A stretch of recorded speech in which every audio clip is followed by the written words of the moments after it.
podcast is part of the Sports Social Podcast Network.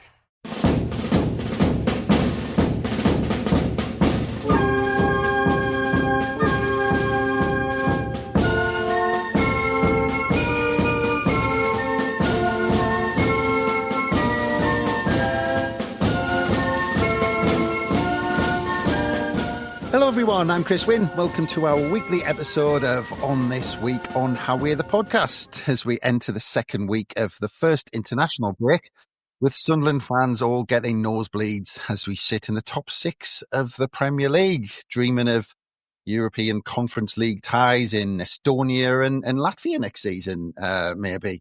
But today we have a slight change of pace away from the modern day glitz and glamour of the Premier League, as we look back specifically at the 7 days between the 8th and the 14th of September at Sunderland AFC down the years. And just like always on all of our other episodes, you'll find that we won't talk at length about everything we mention because, well, that we just don't have time. We wish we did, because we ramble far too much as it is. But obviously that won't leave us anything for next year. And you'll find also that we might not even talk about the biggest thing to have happened on those days as well, because we also like to find the weird and wonderful stories we can find. But that is all to come, because first I need to introduce the two gentlemen who will take us on this merry dance down memory lane. And our first expert storyteller, our Jackanory today, is Andrew Smithson. Hello, Andrew. Hello, how are you doing?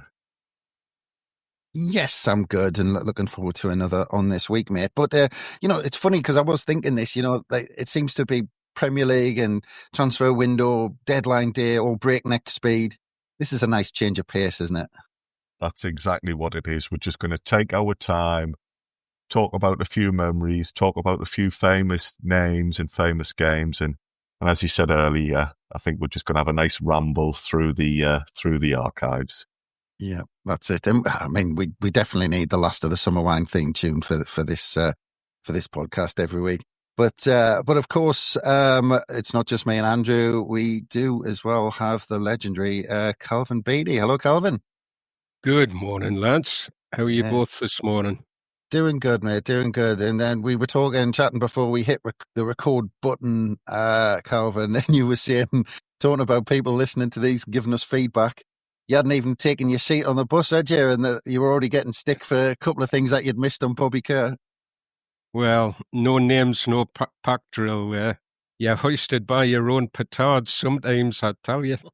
I wasn't in my seat. And I did promise that I would put something right in talking about Bobby Kerr's fantastic appearance record for Sunderland. I forgot to say that he sits fifth in our all-time consecutive appearance table, behind Charlie Thompson, George Mulhall, Darius Kubicki, and Dick Malone, who he played so many games with down that right-hand side. And Bobby played 114 consecutive games for Sunderland between the 7th of November 1974 and the 3rd of February 1976. Fantastic stuff from the little general, I would say. But I'll throw this back at you, Kelvin, because I remember even when I was young, even kind of late 80s, early 90s, I remember at the end of the season where I used to get the stats and stuff, and it was like, how many players have they used this season in the first team? And even like in Dennis Smith's days, it would be like, they've used 14 players or something like that. Was it easier to have those consecutive runs back in the day? Well, bearing in mind that technology and medical science wasn't as well developed as it is these days, and the training and conditioning of the players, depending on which club you were at and who you had access to, wasn't as great. I think the players were still open to the same injuries, the same wear and tear, as arguably as players today. There is an argument, it's maybe, I don't know whether it's for this pod, but certainly you raise you raised the question. I've often wondered, when you look at some of the players today, they're really well-toned, highly conditioned athletes. And some of the players back in the day were boys that were canny footballers. Do you know what I'm saying? Not necessarily your best conditioned lads, you know. So I do wonder about that.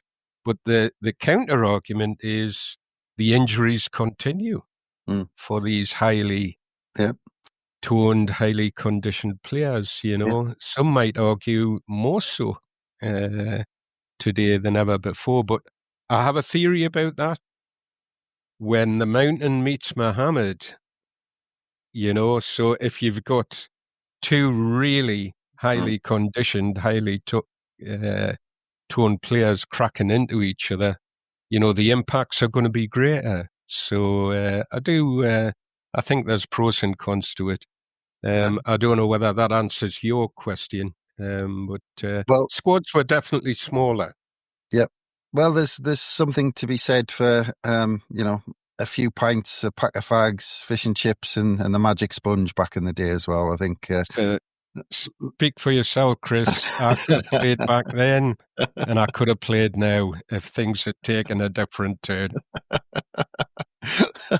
Well, actually, just talking about this, Kelvin, because I'm really interested in getting your views on it, actually, because me and Andrew and Johnny did the transfer deadline day pod, and we've had a couple of discussions afterwards since. You said you've kind of listened to at least some of it on one of your walks, but Kelvin, I described this transfer window as historic, and I think that, you know, whoever's doing these On This Week podcasts in 20, 30 years' time will still be talking about this transfer window. I mean, can you know, you've watched Sunderland for longer than us, of course. Can you tell us, can you try and describe how you feel about it? They'll need a 5-hour pod, Chris, to talk about it. I tell you, I have never experienced anything like this, and I've been really excited over the years by some transfers. You know, I would still say to you, if I'd been a lad that understood it, Jim Baxter would have, at the top of my head would have spun round 3 times and spun off at Jim Baxter. But you know, I've seen the reverse with, and we're going to talk about one of these lads today, Colin Suggett and Colin Todd going. There's 2 sides to the transfer window. When you're losing your gems, when you're losing your very, very best players, you know, instead of leaping up and down with joy, you're in your absolute cups at the decisions that have been taken. So there's 2 sides to them, but I've never experienced anything like this. All power to the much maligned model and our owner, and the people that he's brought in, Mr. Speakman, etc., etc. All power to them. Absolutely in awe of the job that they have done so far.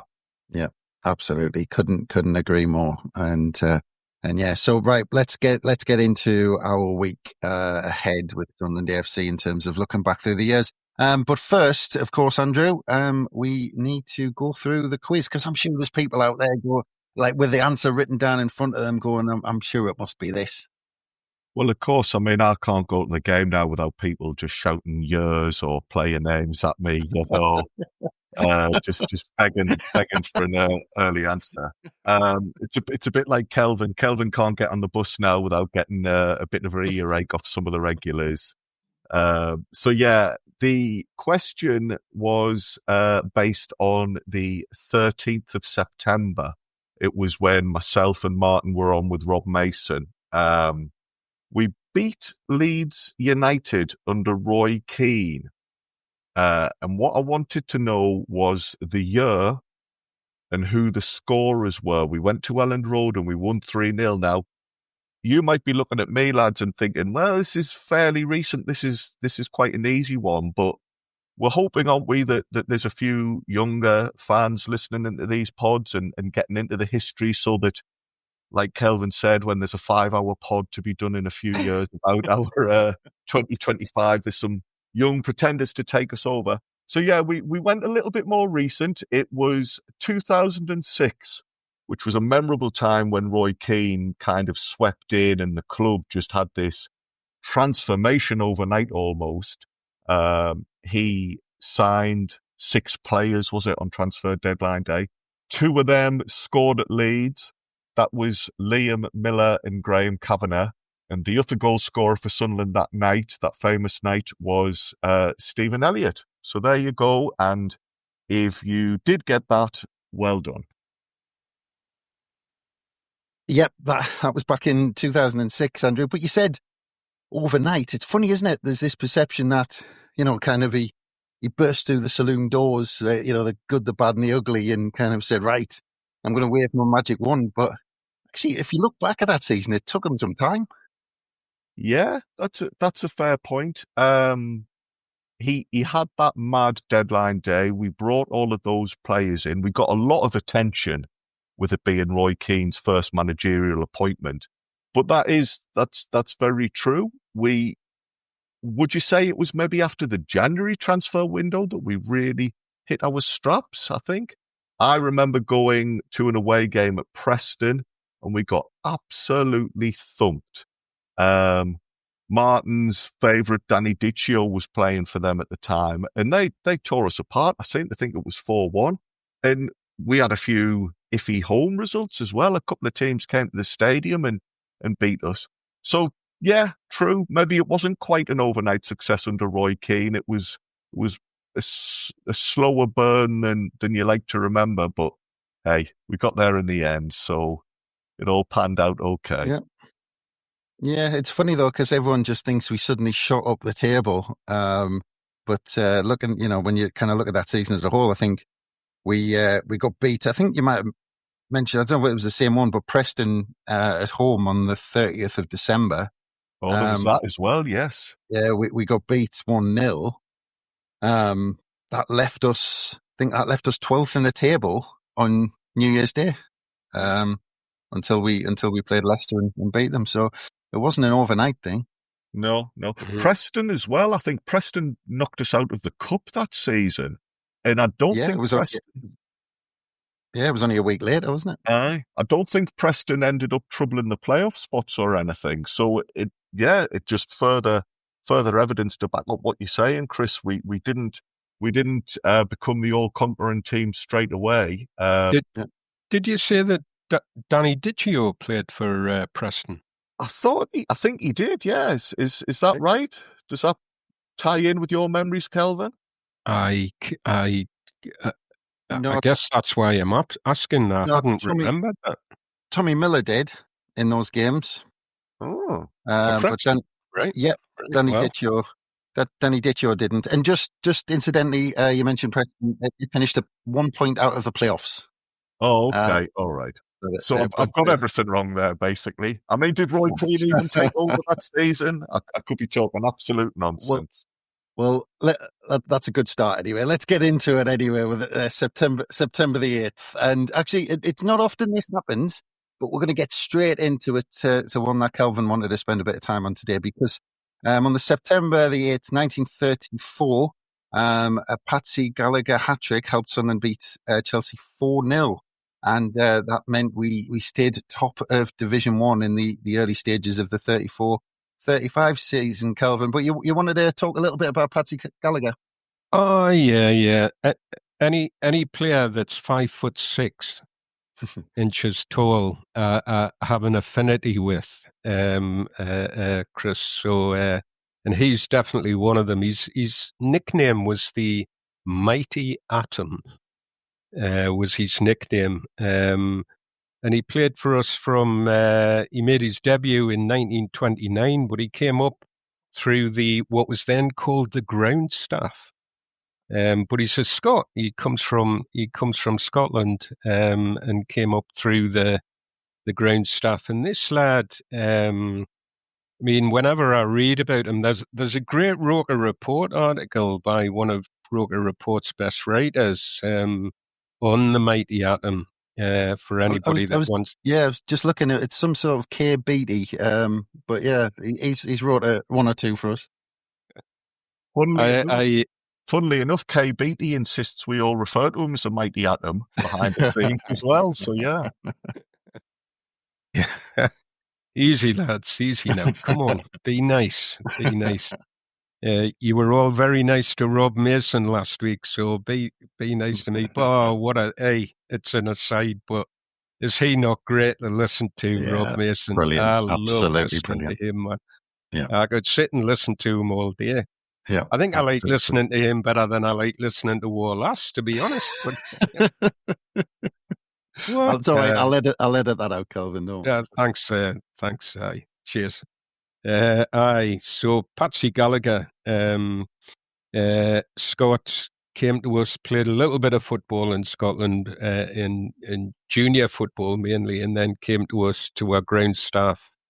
Made his debut in 1929 at the start of the season. Pretty quickly, kind of made his way into the team. And he had a great playing understanding. He was an inside left and reputedly, our best inside left since George Holley, who we were talking about, I think, a couple of weeks ago. We had a bit crack about George Holley, and reputedly were best inside left since Holley.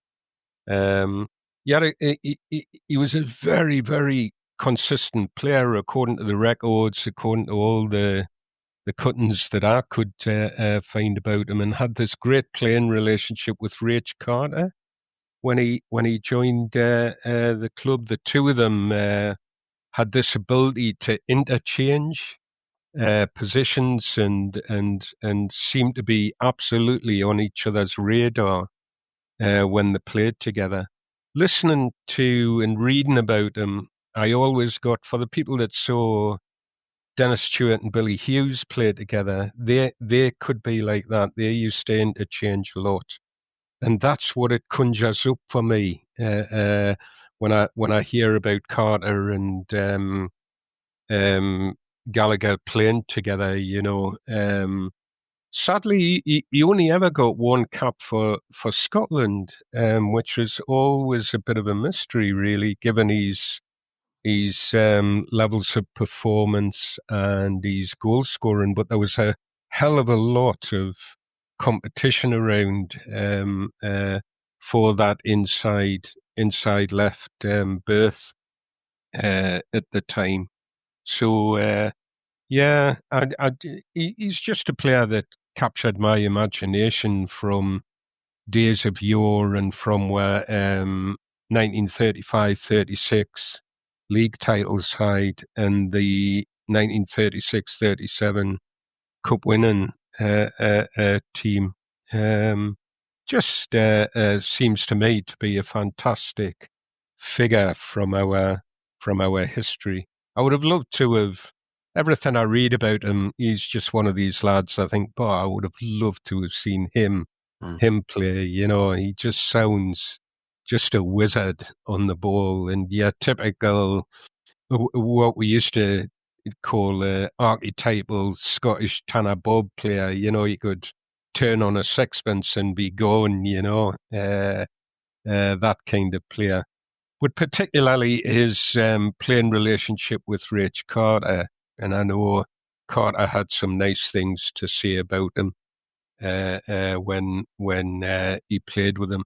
His career actually finished. The Second World War brought his career to a finish, and he although he guested for some teams during the Second World War, he never actually played top flight football after it. He served in the RAF during the Second World War, but definitely a player worthy of mention, I think, in terms of one of our stars from days of yore.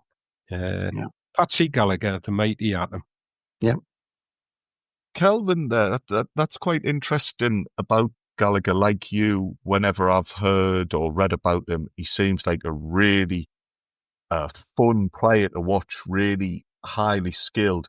But it just struck me as you were talking there, we've mentioned the Roy Keane era and how it took a couple of months for his philosophy and his training and all of that to get through to the players and results to pick up.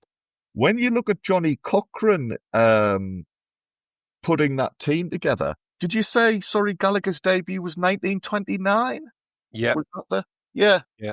It strikes me that there's a core of that team that won the title and won the cup towards the end of the 30s had been at the club for 4 or 5 years prior. Yeah.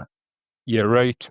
You're right. And there's parallels, I think, with the 63-64 team that went up under Alan Brown, Andrew. I think there are some parallels there with that team in terms of it's a team that molds and comes together, and there's sort of a long-term kind of we're in it for the long haul, long-term vision there.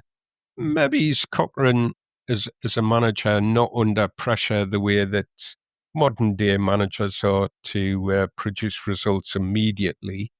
So it's a different era in that way, in that respect. But nonetheless, there's an expectation that Sunderland will compete at the highest level, and that doesn't always happen in them years. It takes a while to bring that team together. Just to go on, Andrew. No, I was just going to agree with Kelvin. Yeah, very, very interesting how the game has changed and how Cochran did have that opportunity. Yeah, well, just in terms of how the game's changed, because actually, apologies if you mentioned it, actually, but just another one that he did score the winner in the semi-final, didn't he, against Millwall? I think it was. He scored that winning goal. Apologies if you did mention that, but looking at his record, he had a record of about 1 goal every 3 games. Looking at his record, Kelvin. Now, just in terms of, because I'll advise anyone out there who's interested in the old formations and how everything's evolved to read Inverting the Pyramid by Jonathan Wilson. Fantastic book about formations. But you talk about this outside left and all of that sort of stuff. I mean, because then in our minds, for maybe the younger listeners, it might just go, well, he was a winger, but he scored 1 in 3. Or can you describe kind of what that role was in the team? Was it kind of a front 3? Was he? So in modern day parlance, your inside left and your inside right would be a number 8 and a number 10. Right. There you go. Okay, and there would be there would be a degree of interchangeability. Hence the relationship between Carter and Gallagher in that regard. Patsy Gallacher did actually play quite a bit on the wing, and kind of moved there as well. He was versatile in that regard. But the formations were much more that formation. Your back 5 and your front 5 was you got your number. And you played that position, and that was that. It was interesting because the period where that all started to change a lot was sort of from the coming into the 66 World Cup and onwards, things started to change. And I think we've talked about the challenges for players that played under both systems. Yeah, well, it was that famous game, wasn't it, where England got hammered by Hungary, and the Hungarians came over with this unbelievable new formation. Look at the smile on Kelvin's face, man. Yeah. What are you doing, Chris? What was the score in them games? I can't remember, Kelvin. I can't remember. For the life of us, it slipped my mind. But yeah, the Hungarians kind of changed all that. Well, just on the subject of internationals. Winning, FA Cups for Sunderland, scoring winning goals in semi-finals, and he only got 1 cap for Scotland and scored in it, and that was in 1934. It seems odd that he only had 1 cap for Scotland. I think there is for the people that are interested in sort of Scottish international football. Nah, there's There not is many some out there, Kelvin. no, and certainly not on this pod. There isn't. But there's one that, and there is some surprise that he didn't get more caps. He was highly regarded and highly feared by defenders. He was by all repute a very hard lad to keep a handle on and to mark, because if your forward line was that set formation, defensively as well, if you understand what I'm saying, your inside forwards would be marked probably by your two halfbacks, Yeah. and if they start wandering all over the pitch and all over the place, you've got a real issue back then with, do I go with him? Do I sit? What the hell do I do? Where's he gone? So he was a ghoster. He could ghost into positions and, have lost his marker. And, he was that kind of player. Yeah. I was trying to remember there was some very good inside forwards for Scotland around at the time. But I'm not so sure that coming to England was always in your best interests in terms of getting a Scottish cap back then. I think there was a little bit of, well, if you're going to play abroad, go and play abroad. Yeah. And we've got plenty of good players here in Scotland, and we'll pick them. Yeah. No, there's clearly something, because, like I say, that cap came in 1934, and then, and that over the next couple of years, he's part of Championship winning sides and FA Cup winning sides, and doesn't get more caps. On paper, it doesn't. It's just it doesn't tally. But fantastic player from Sunderland's history, and good to cover him there, Kelvin. But we'll move on September the 8th, because in 1979, goals from Mick Buckley and Sean Elliott in the first half give Sunderland a 2-0 win over Cambridge United in 1979. In 1994, on September the 8th, George Honeyman was born, future captain of Sunderland, and was maybe slightly unlucky with circumstance how it all panned out for him at Sunderland. And in a parallel universe somewhere, he had a long career at Sunderland, played 500 games and all of that sort of stuff. But the next one, and I won't mention the year, I'll just ask a question of you guys to start with. Sunderland's first £1 million signing. That's the question I'm putting out there. Who was it? Was it Alex Ray? Was it Alex Ray?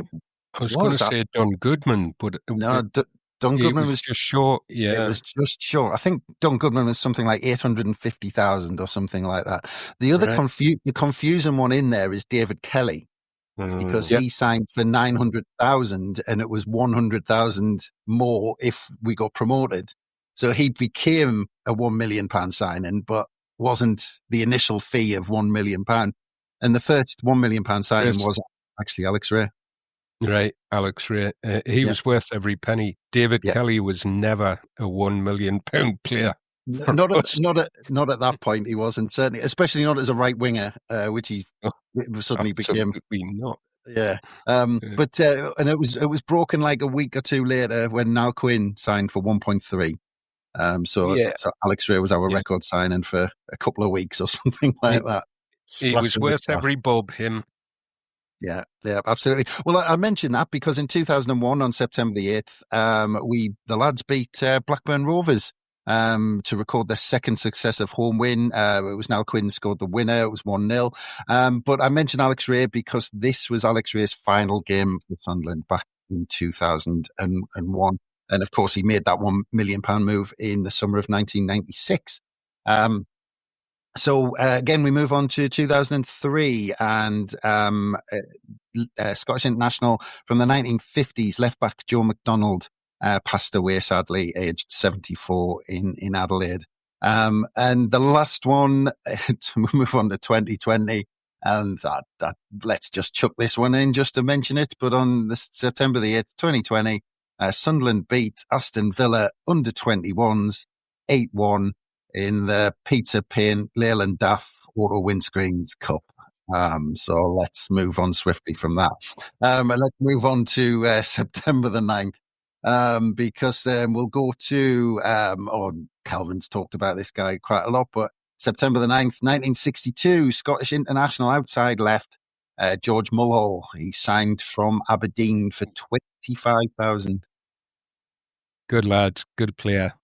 Saw him play a lot, and we have spoken about him a bit. Yeah. Delighted in the name of Bullet, because he used to have a raker of a shot. But when I first saw him play, he was as fast as anything. Great left foot, great crosser of the ball, fantastic servant to the club. George Mulhall, a little bit fiery. Had a great, when we're talking about inside lefts and inside rights, him and Johnny Crossan had a great relationship when Mulhall came to the club. I think the next season, Brownie brought Johnny Crossan in, and that left-hand side was tied down, Crossan and Mulhall. And when you're on about squad sizes, if you look at the number of times that left-hand side would be Irwin, Jim McNabb, Johnny Crossan, Geordie Mulhall. That would be them on the left-hand side. A fantastic servant to the club. Bit of a character as well, I'm told. Kelvin, are you sure there's nothing else you want to say about them before these nasty bullies on the bus start giving you? Do you want me to film for a minute while you dig out some stats just to? Yeah, Andrew. Andrew, I'm beginning to think that less is more. Well, Kelvin, you need to tell them to go back and listen to past episodes, because you spoke about all about them on some of those. But just one last quick question about this that I've got. This is 1962. We're signing them from Aberdeen for 25,000. Can you describe to us maybe what 25,000 was back in there? Was that a really big signing? Was that a substantial signing, 25,000? So I didn't see him play till 65-66 season myself. I need to clarify that. But everything I know about that then, it was a substantial signing. It was a substantial amount of money, but we had been spending a bit of money. And if you look at, I think George Hurd had come and he cost, was it 40? I'm going off memory here, 45,000. And Crossan himself, I think he cost a similar amount, if I remember rightly. So it wasn't the most we'd ever paid. It was a lovely little pickup for me. I think that was Charlie Ferguson and the crew did a really good job at picking him up there, because they weren't just after. It wasn't just youngsters for the youth team. The network was far and wide, and I think he was. When you look at the value for money, if Alex Ray was good value for money, Geordie Mulhall was as well, mind. Very good value for money. Yeah. I think that the thing is now with transfers that you have to keep, after this transfer window, Kelvin, you have to put all of them into perspective, don't you? I think this summer's completely changed everything. I mean, have you got a few stats on that, Andrew? Yeah, just looking at the figures there, Kelvin's spot on. George Mulhall, 25,000 from Aberdeen was a hefty chunk. Johnny Crossan, we got him from Standard Liège. I think if you remember, he was kind of exiled from British football because there was some sort of dispute about one of his earlier transfers, if I remember rightly. He cost 26,700. So again, a canny chunk, because then the following season, we don't sign anybody. So again, we keep looking at this point with Cochrane and about how in those days you didn't buy 8 or 9 players in one go. You bought 1 or 2 players for good prices, and then you allowed them to settle into the team over the course of a season or two before they really get going. And I just think now, I mean, I'm flicking through the pages here. There's a couple of years in the 60s where it's mainly youth players getting debuts. We're not signing players. So yeah, Sunderland did splash the cash when they had somebody identified who they think could do a job, but we were also quite happy to just bide our time and promote from within. So maybe a little bit different to how a squad's built nowadays. I don't know what you're talking about, Andrew. There's nothing wrong with signing 14 players and throwing them all into the Premier League. Absolutely nothing wrong with it at all. I'm not saying there is. Yeah. When we scored that last minute winner against Brentford, I was the only one shouting, "Oh, there's no youth players in this team being given a debut." What a disgrace! Far too many new lads in this team for my liking. Absolutely. But yeah, brilliant. And George Muller. And like you said, if you want to listen to more, we have covered him in previous episodes. And Kelvin's been wax lyrical about George Mulhall in previous episodes and told us all about him. Brilliant stuff. And so we move on September the 9th. We move on to 1975. And Tony Towers became the first player to be sent off in the League Cup when he was dismissed at Notts County in a second round tie. And just very quickly on this, Kelvin, you might have something to talk about Tony Towers, but I want to just very quickly kick it off. Just in terms of, because you probably would have been, following the lads when the League Cup all started off. I mean, how did people look at that? Because when I've read about it, it seemed like there was mixed opinion about the League Cup when they started it off. Well, my memory of it is bearing in mind that I was just a young lad when it first kicked off was the FA Cup held far more sort of credence with supporters and clubs at the time. I think the League Cup, it took a while to find its feet with fans, and if you look at attendances with fans and clubs, but by gum, we pulled.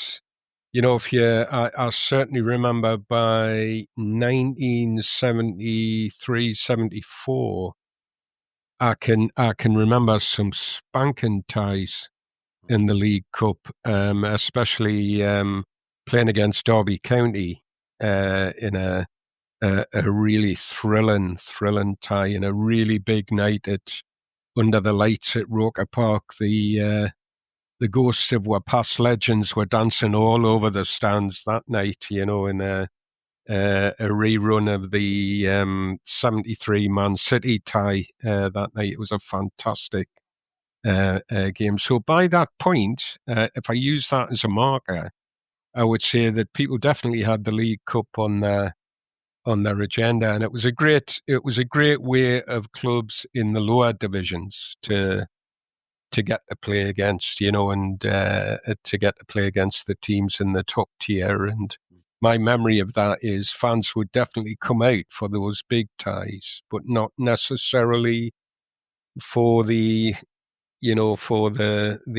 games against lower teams or teams in your own division. You might struggle to get fans through the door. I think by the 70s, I'll tell you what did that competition really good was when Swindon won it. They beat Arsenal. 1969. And I think that really kind of set the competition alight for fans of lesser teams, to feel like, oh, hey, we could get there. We could get to Wembley. We could win a big trophy. We could, make a lot of money. It was a fantastic run by them, and just about the whole of the football world, bar the Gooners, wanted Swindon to win, and it was a lad who happily delighted in the name. I'm sure his name was Don Rogers. Scored the goal for Swindon. He sounds like a cowboy from a 50s film to me, but He was a canny hand, Rogers. He was a good mustached hero, as I remember him. Yeah, played by John Wayne, of course. But yeah, it's a fascinating history. I mean, I'll not go into too much now, but we'll go into it another day, I suppose. But the fascinating history behind the League Cup kicking off. Just a word about Tony Towers, though. Yes. No surprise him getting sent off. He liked to put his foot in, did Tony, and he wasn't averse to. You'll remember he got sent off in the cup tie in 1973 when he was playing for Man City. He got sent off. I think he scrapped with Mickey Horswell for most of that game. He's very upset at Mickey Horswell because he scored a goal that was Gaza-like. Gaza against England, against Scotland. You'll be pleased I'm referencing that one where he. I'm surprised. Yeah, because Horswell wasn't built like that, but he scored a marvellous goal and kind of rubbed Towers' nose in it a little bit as he. You would, wouldn't you? So he's a feisty boy that liked to put his foot in, and every so often that I haven't got the full stat on this, but I'm sure he would feature, bookings and sending off. He was a feisty player, Tony Towers. Great player to watch, mate. Great to have him on your side. You wanted him. You wanted him in the 10p and out rather than outside the 10p and in, Tony Towers. Yeah. Great when you've got one of those in your side. But yeah, look, we'll move on because in 1989, Marco Gabardini absolutely tore a certain Glenn Roeder apart when he scored a hat-trick against Watford at Roker Park as Sunderland ran out 4-0 winners, and we moved up into second place in Division 2 at the end. And his third goal made him the first Sunderland player to score 50 goals in 10 years, for 10 years before that. But I just want to ask a couple of quick questions, just see how your memories are working today, gents. But Marco Gabardini scored the second, third and fourth in that 4-0 win. Can you remember who scored the first goal? Midfielder who scored lots and lots of goals. I'll give you a clue. Pascal, maybe? Gordon Armstrong scored that. Who was in goal for Watford that day? A future Sunderland goalkeeper. Could I?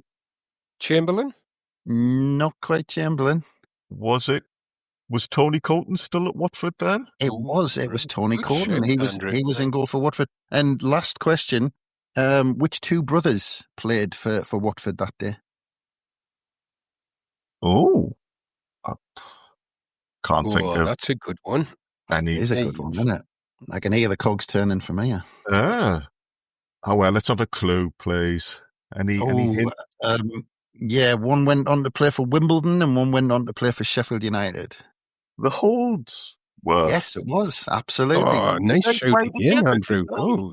Yeah, they played together. You're a fire the day. David and Dean Holdsworth. Yeah, young whippersnappers, I guess they were back then. I'm sure Dean Holdsworth scored a corker at Roker Park, didn't he? When they came in the last season at Roker Park, he curled it into the corner, didn't he? They were two very different players as well, weren't they? Yeah, a striker and a centre half. Yeah, one was quite silky and was a good striker, and the other one was a bit of a functional centre half, as I remember. If I remember rightly. Yep. So we beat Watford 4-0, but actually they had some good players. Rod Thomas, Paul Wilkinson, Neil Redford, Kenny Jackett was in that team. And obviously Glenn Roeder, who Marco Gabardini tore apart. But anyway, we will move on to the year of 2000 on September the 9th. And actually, bizarrely, on this day on September the 9th, 2000, Sunderland are beaten 3-0 at Old Trafford. To actually move, we dropped into the bottom three. And if you think this is the year of 2000, I mean, it's incredible, really. It's our second season and people are talking about second season syndrome and all of that. We're beaten by Manchester United early September in the fifth game, go into the bottom three. 18 games later, on the 13th of January, we are second in the Premier League. Quite unbelievable, wasn't it? in those 2 seasons when we were first back in the Premier League, I seem to think we did that in both instances. We maybe had not a bad start, but a middling start, and then just suddenly hit a run where you're going week upon week, picking up good results. And then, unfortunately, we then, towards the end of both seasons, we kind of blew up and slipped back down again. But yeah, it's odd to think of that period that Sunderland were in the relegation zone, even if it was just for a couple of early weeks. Just one sort of view of that. I mean, it was fantastic, and I'm certainly not taking anything away from them 2 seasons, but my memory certainly of that season was the teams at the top, they were all beating each other as well. There wasn't, I cannot remember any one team kind of running away with it. You know, I feel like for the best part of maybe 2/3 of the season, it kind of seesawed like that for quite a few teams, if I remember rightly. Well, but, yeah. If you think about teams now win it with 100 points, Manchester United won the title that season on 80 points, and Arsenal win 70 points. So, like you said, not running away with it like they do in the modern game. But yeah, and we've already mentioned this era. So again, last one on September the 9th, 2006, which was part of the quiz question. Chris Brown and Ross Wallace turned it around in Roy Keane's first game in charge, where we came from behind to win 2-1 at Derby County. Excuse me. We move on to September the 10th, and I'm going to talk more about this because I'll talk more about this in a little bit. But the first one on September the 10th, we go all the way back to 1898, and Roker Park staged its first league game, a 1-0 win over Liverpool, with James Leslie getting the only goal. And another stat about that, Hugh Wilson was the only player to have played in Sunderland's first league game and this first game at Roker Park. But I want to talk about Sunderland entering the league in a little bit, if I get time, because we've got a couple of really big ones that we want to talk about first. Moving on to 1955 on September the 10th, the Black Cats recover from being 3-1 down at halftime, and we beat Chelsea 4-3 at Roker Park. 2 goals from Charlie Fleming and 2 goals from Ken Chisholm. Get Sunderland the maximum points, which would have been 2 points back then, just in case. Just because I naturally said 3 points, because you just want to say that. But we move on to 1965 on September the 10th. Michael Heathcote is born on that day. And we get to 1966. And I know we've got a gentleman who's been looking forward to getting onto this. Because on September the 10th, 1966, Colin Todd made his debut for Sunderland. And I mean, not only to make your debut, but he came on as a substitute for Charlie Hurley, which is just something just in itself. But yeah, we drew 1-1 at Chelsea. But Colin Todd, Kelvin. Todd, Todd. What a blimmin' brilliant player this lad was. Absolutely, pound for pound, the best youngster, for my money, ever to come through our ranks. And that's a statement. That's a big statement. That is pound for. I would go toe-to-toe with anybody. I wouldn't take the shine off anybody that they care to mention. We've had some great young players, even in that era. You know, when you look at the likes of Suggett coming through, he was a great player. Henderson, who we were watching on Saturday, he was a great player. Loads and loads of great players come through our youth system. But I would still say, having watched from 65 through to present day, he's pound for pound the best, the most complete player I've ever seen. He does come off the bench for his debut. It's in the 75th minute for Charlie Hurley, a lad who he played a lot of his early games with in defence. It was a hard-fought draw. They were playing Chelsea at Chelsea. And he does all right for the 15 minutes plus that he's on the pitch, well enough to retain his spot on the bench. And I was, thankfully, and I've always been pleased about this, I was in the in the crowd for his next game at Roker, which was the following week, and he comes off the bench again against Leicester. It was we got beat that game, but he takes the place of Slim Jim Baxter after 10 minutes in that game, and by God, he shows us what he can do in that game. Fantastic young player even then. The 66, 67, it proved to be his breakout season, even though we didn't have a particularly good season. We finished 17th. And for me, he went on to make 21 league and 6 cup appearances. And by the end of that season, he's a fixture in the team. And he made his debut when he was 17 years old. He was still an apprentice. Well, he hadn't even signed pro forms when he made his debut. So that was the kind of player that he was, and that was the impact that he had when he come in. He comes from Chester Street. He went to Chester Street Modern School. I don't know if that school's still there now or whether it's called something else by now. And he played for Chester Street District Boys. The reason I mentioned that was they very famously got to the final of the English Schools Trophy in 63-64. And they were one of the smallest school associations. They were playing against much bigger and better, bigger and far more boys to choose from associations, the length and breadth of the country. And they got through. They did get beaten in the final. But it certainly showcased the talents of people like Todd, Colin Suggett, played in the same team, and Howard Kendall, who was in that team.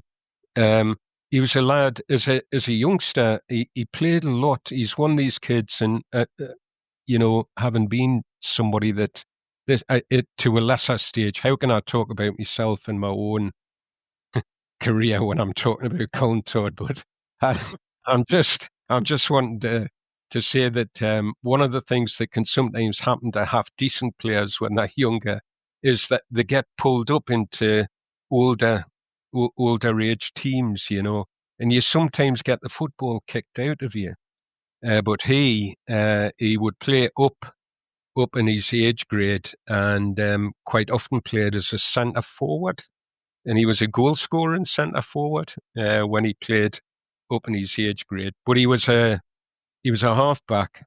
That was he was a number 4, harking back to formations and stuff like that. And he lost his father when he was 15 years old, and this seems to have obviously been a personal loss for him, but also it has kind of galvanized his character a little bit. He's a pretty resolute, disciplined character, and comes through that. He signs for Sunderland. If he was a fan of any club, it was Newcastle when he was a boy. And he's got attention from that Schools Trophy final, brings attention from Newcastle and Middlesbrough. But he actually wants to sign for Sunderland because of their reputation for looking after and developing young players. So when Charlie Ferguson knocks on his door in 1964, he signs as an apprentice. And that's where he signs because that's where he wants to go. And that's the kind of lad he is. He knows what he wants to do. He knows where he wants to go. He knows where he thinks he'll be best off. Suggett's there, and he joins the youth team, and these are players that come back into his career over the years. he joins a youth team that's got John O'Hare is in that team, and he and John O'Hare share a couple of adventures with Brian Clough.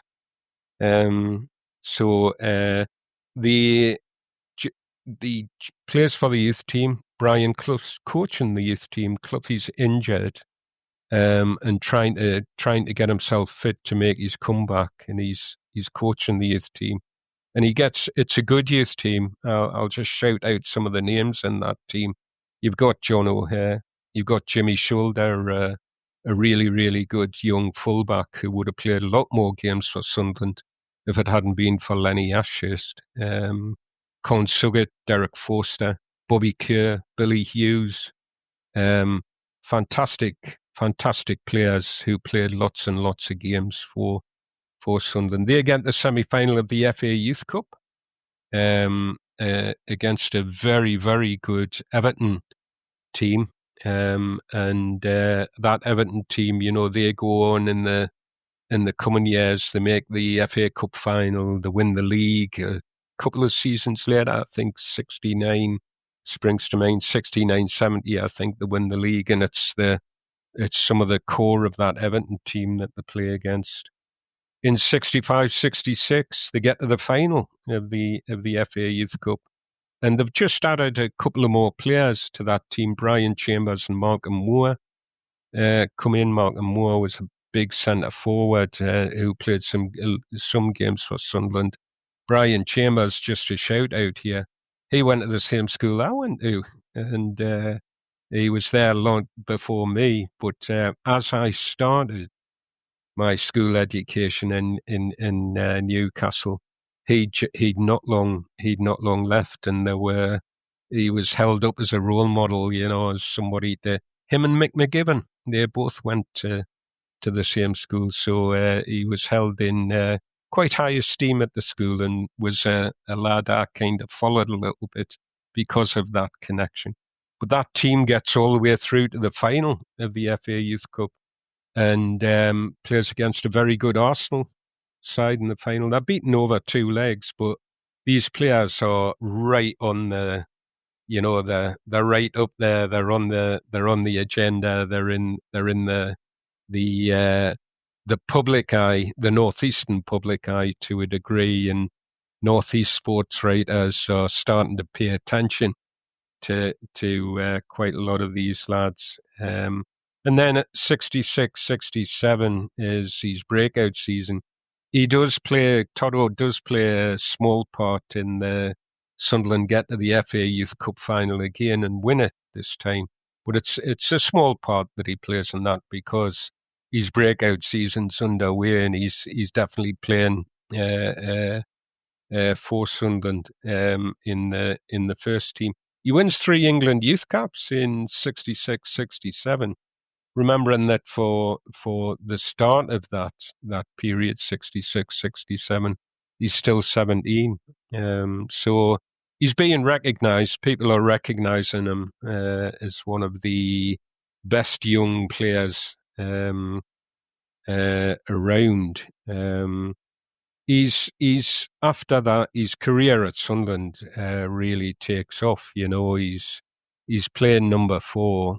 I'll talk a little bit about the kind of player that he was in a minute, but just to shout through his appearances. And I remember we were talking about David Watson a while back, and Bobby Kerr we mentioned in terms of appearances, his fantastic record of appearances. After his breakout season, 67-68, he plays 46 games, plus 2 as a sub in all competitions. He plays in every league game, and 68, 69, 43 in all competitions. He missed 1 league game. But, we finished 15th and 17th. They're not necessarily particularly successful seasons them. And then in 69-70, he plays 41 league games, and he's the club captain. It's such a young player, and such a difficult season. The team was in flux with we'd moved on some old players. Brownie had moved players like Charlie Hurley, Geordie Mulhall, Ralph Brand, who never made that much of an impression, really. But he'd moved those players on and hadn't necessarily replaced them with anybody, you know. In fact, all that did happen was we sold Colin Suggett. And we were relegated that season. And then in 70-71, we're in the second division. He plays 27 games. He only missed 2 league games till he was sold on the 13th of February. But I want to come back to his sale. There's a bit to talk about there in terms of his sale. What sort of player was he? He was great, fantastic to watch. He's one of these lads. I saw him play for the youth team. I was a lucky boy, me, in many respects, because I was taken along to watch some of the youth games, you know, when we had some fantastic players playing for us in the youth team. When you think of Hughes, Kerr, Suggett, Todo, you know, these were fantastic players to watch coming through. And Todd, for me, even as a laddie, I could see it was like watching a man play with boys. You know, he didn't look like Bobby Kerr. Bobby Kerr looked like, you know, I think I said when I was talking about him the other week, he always looked like a laddie. Even when he finished playing, he just about looked like, if it hadn't been for his moustache, he looked like a boy on the pitch. Like he could have been a ball boy, you know. Toto never looked like that. You know, he wasn't the biggest lad. He was about 5'9", but he had a prodigious leap. And for me, and I'll talk about my impression and then add some of the things that other people thought about him. You know, but just from what I saw, he was so quick over the ground. You know, his speed was phenomenal. But he was one of these lads. I always make this analogy, you know, this comparison. Was he a Seb Coe or Steve Ovett? You know, and he was a Seb Coe. You couldn't believe that he was moving as quick because he looked like he was strolling, you know, but he would be passing really, really quick boys. And he was a really, really smooth player to watch get across the ground. His tackling, and I think because he had this pace, his timing in the tackle was really, really good. Even as a youngster playing in that first team, you know, that was one of the things that people that hadn't seen him play. There was a young lad, same age as me, that used to go to the games to me, but he didn't come to the youth team games. And I can always remember when he came into the team, him going, he just went on about what a great tackler he was. Of course, I'd been used to watching him do that, you know, and it just seemed like second nature. That's what Todo does. He just gets there and wins the ball. But he was a muckle hard tackler, but he wasn't a dirty player, you know. He wasn't a lad that would go in. He wasn't. I mentioned Tony Towers earlier. He definitely wasn't Tony Towers. He wouldn't go in and stick his foot on you. He would get there. His pace and his timing would get him there, and he'd win the ball. And quite often, one of my sort of collective memories of him is big centre forwards falling over the top of him because he'd gotten in there, totally won the ball, and the forwards, the momentum of the forward takes him over the top of him. But it never. I think a lot of pro players who he played against would say he was never a dirty player. He was always, you know, one of the things I loved about him. I was never that way myself when I played, but I always thought I'd love to be like that. He was so calm with the ball. To be fair, Kelvin, this is about the 5th or 6th player you've said that about. It's just I'm sure I'm not that different to a lot of other supporters. You know, that you imagine yourself to be this player, But in reality, your granny probably could do a better job than you, and I'm definitely in that category. But I always loved how calm he was, and he had this great sort of knack of, he would always find the easy pass out of defence. It was a great sort of skill that he had. The defence is getting battered, and there were plenty of games where we were in that period. If you think that he played a lot with Jim Baxter, and Baxter would often be halfback. He wasn't always a halfback, but he would often be a halfback. And defensively, Baxter was posted missing. He wouldn't be there. He'd be up the field or, gallantly trotting about like El Libero, whilst the defence were being peppered. But he had a great sort of knack of just finding the easy pass out of defence. And in a way, he played that game in his own time. He could get his head up and just see a pass and play it. He always had that skill. He didn't learn that off Charlie Hurley, who was good at it as well. When he played in the youth team, he played like that. He could, and if you imagine the young'uns are running about like linties all over the place, and then you've got this halfback who's just getting his head up and playing the ball away. It was a fantastic ability that he had. His passing, I've got to say as well, he had a great long pass. We saw a couple. I made a remark at the Huddersfield game recently when there were a couple of long diagonal balls being swung over from one of our new players. I've lost his name for the moment, but they were good, really accurate passes. And I slipped into the conversation. I said, he's Toto like him because of his ability to see that long ball. And mind, I once compared Baldwin to Toto as well for his long diagonal.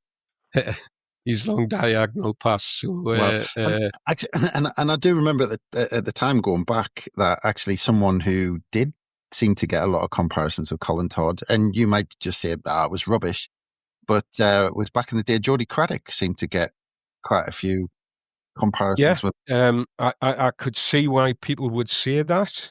I could definitely see why people could say that because Craddock on his day, I rated him as a central defender, and on his day, his pace, definitely, his passing ability, definitely. Can I just ask as well, Kelvin? Would it go too far to say that because it wasn't that long he did it for, but when Brian Clough was helping out coaching the youth side, I mean, obviously he saw him and knew of him, and obviously he saw how he played at Sunderland, but he must have clocked him at that point when he was coaching at Sunderland and Well, there was two of them. There was John O'Hare, who he clocked, and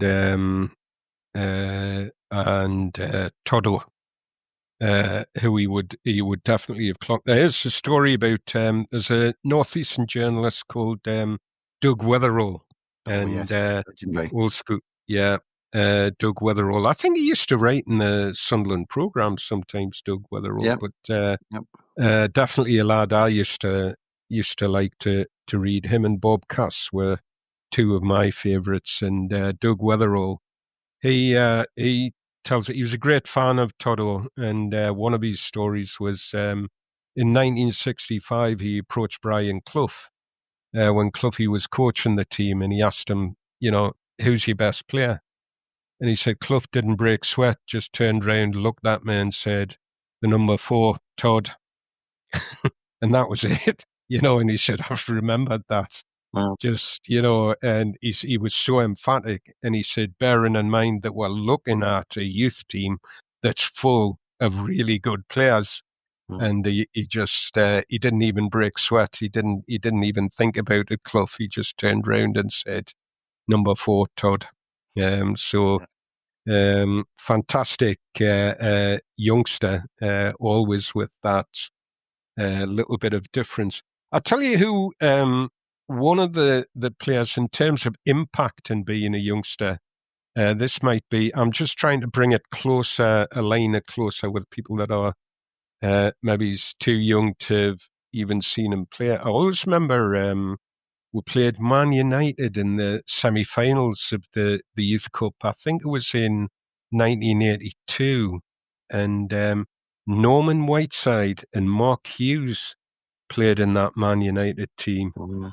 And Norman Whiteside, I mean, Mark Hughes as well, mind, was a really, really good youth player, but Norman Whiteside, that was a man playing with boys. I tell you, that lad was, as a youth, if he'd had pace, he would have been absolutely world class. Well, if he hadn't had that Norman injury, he had a Whiteside. really bad injury as well, didn't he? If he didn't get those injuries, I think everyone would know who Norman Whiteside was. And there's a good story, I think, in Niall Quinn's book where he takes some of the Sunderland young lads out. I think it's like, I think Cliff Byrne's one of them, Kevin Kyle might be one of them, and I think there's a couple. And he takes them out to this pub. He says, "Come out for a drink." And there's this other fella, and the young lads are going, "Well, who's he then?" And the fella goes, "Who's the who's the second youngest player to ever play in a World Cup?" And they go, "Why? Well, it must be you then. You know, you're asking the question. It must be you." He went, "No, it's Pelé. I'm the youngest player to ever play in the World Cup." That sounds like him. That sounds like him. I make that comparison in terms of his impact as a youngster. You know, it was that kind of impact Todd had. Yeah. He was just,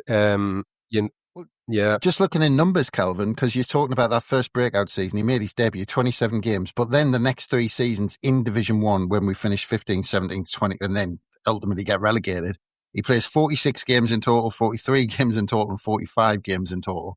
And you're talking like that's coming through as a 18-year-old. It's ridiculous. Yeah, absolutely. And playing, in a team that's struggling in the first division, the pressure's on.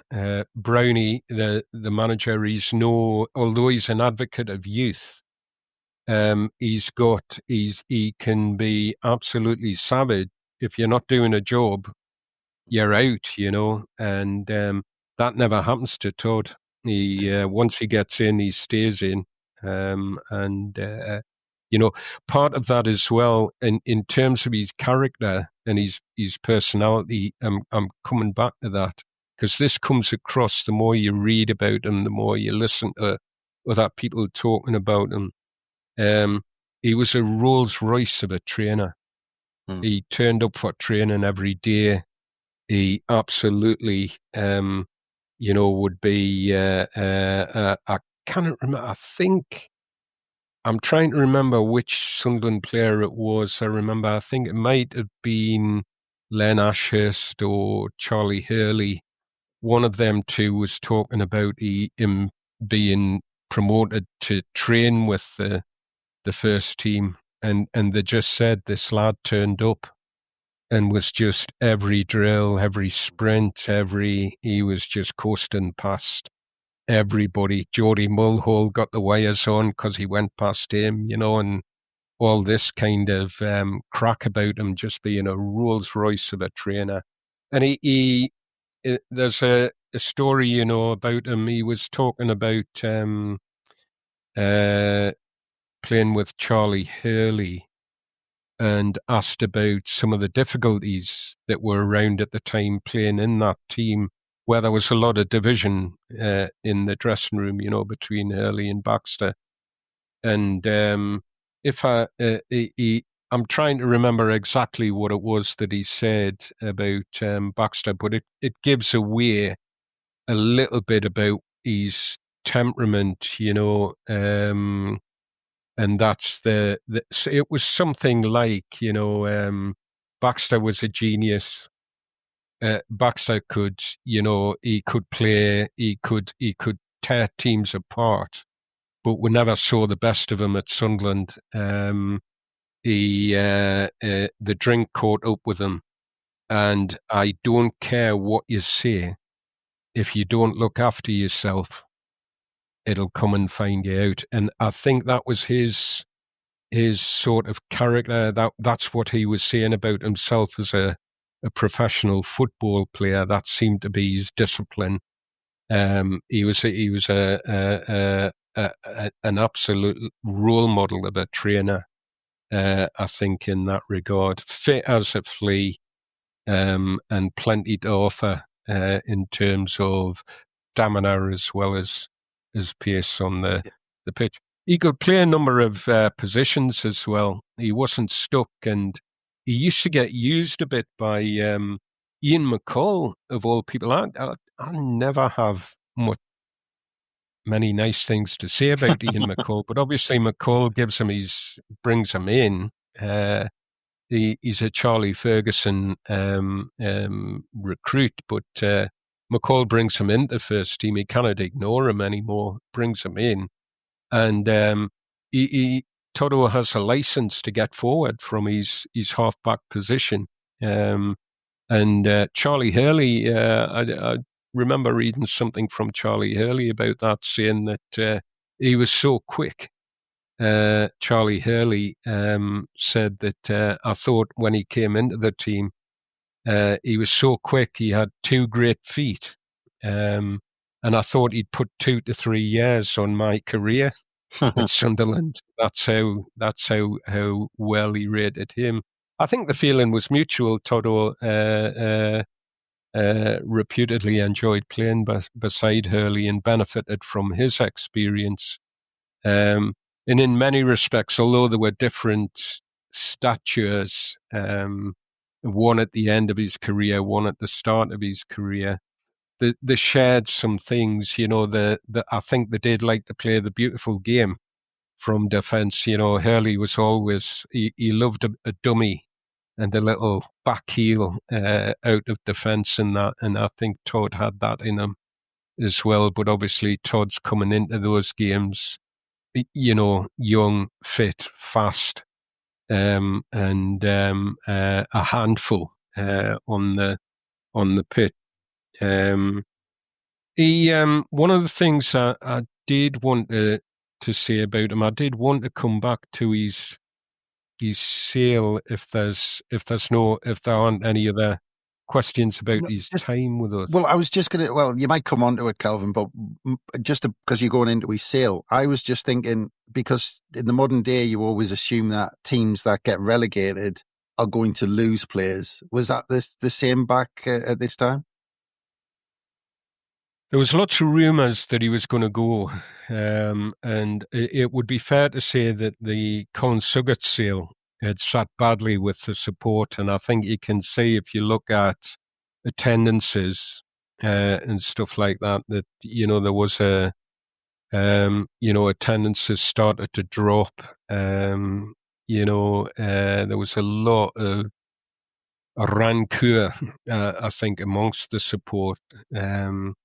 And it really did feel, when the rumours started about him going, the daft thing about it was, I always remember Alan Brown said, I think it was in the January of 71, I could be misquoting him, but I'm not misquoting him, I might have the timeline wrong, but I have it as January 71. Brownie said that Colin Todd will not be sold. He's got a very long career ahead of him at Sunderland. And in February 71, he was sold. Brian Clough came in and got him. That goes with similar comments from Brian Clough, who said on the day that he signed him, or the morning that he signed him, we're not signing Colin Todd, we can't afford him. And then afterwards, after he bought him, I don't know if you... There's some funny bits about that. Apparently, Sam Longson, the Derby chairman, knew nothing about this, and they've just paid a record fee for Todd. It's absolutely, you just cannot imagine it in this day and age. That fee was 170,000. It was a record fee for a defender. It was the second highest ever paid for a player, and the Derby board and Derby chairman knew naught about it. Yeah. Well, if you've ever seen The Damned United, you'll have seen a dramatic version of that scene where the chairman finds out. Well, there are a number of, you can pick that up, and if you go looking for that in your press archive, you'll pick that up in a number of different places. It does seem to be true. Typical Clough, though, he reputedly, he said, I would have paid more for him. We got a bargain. He's not wrong, though.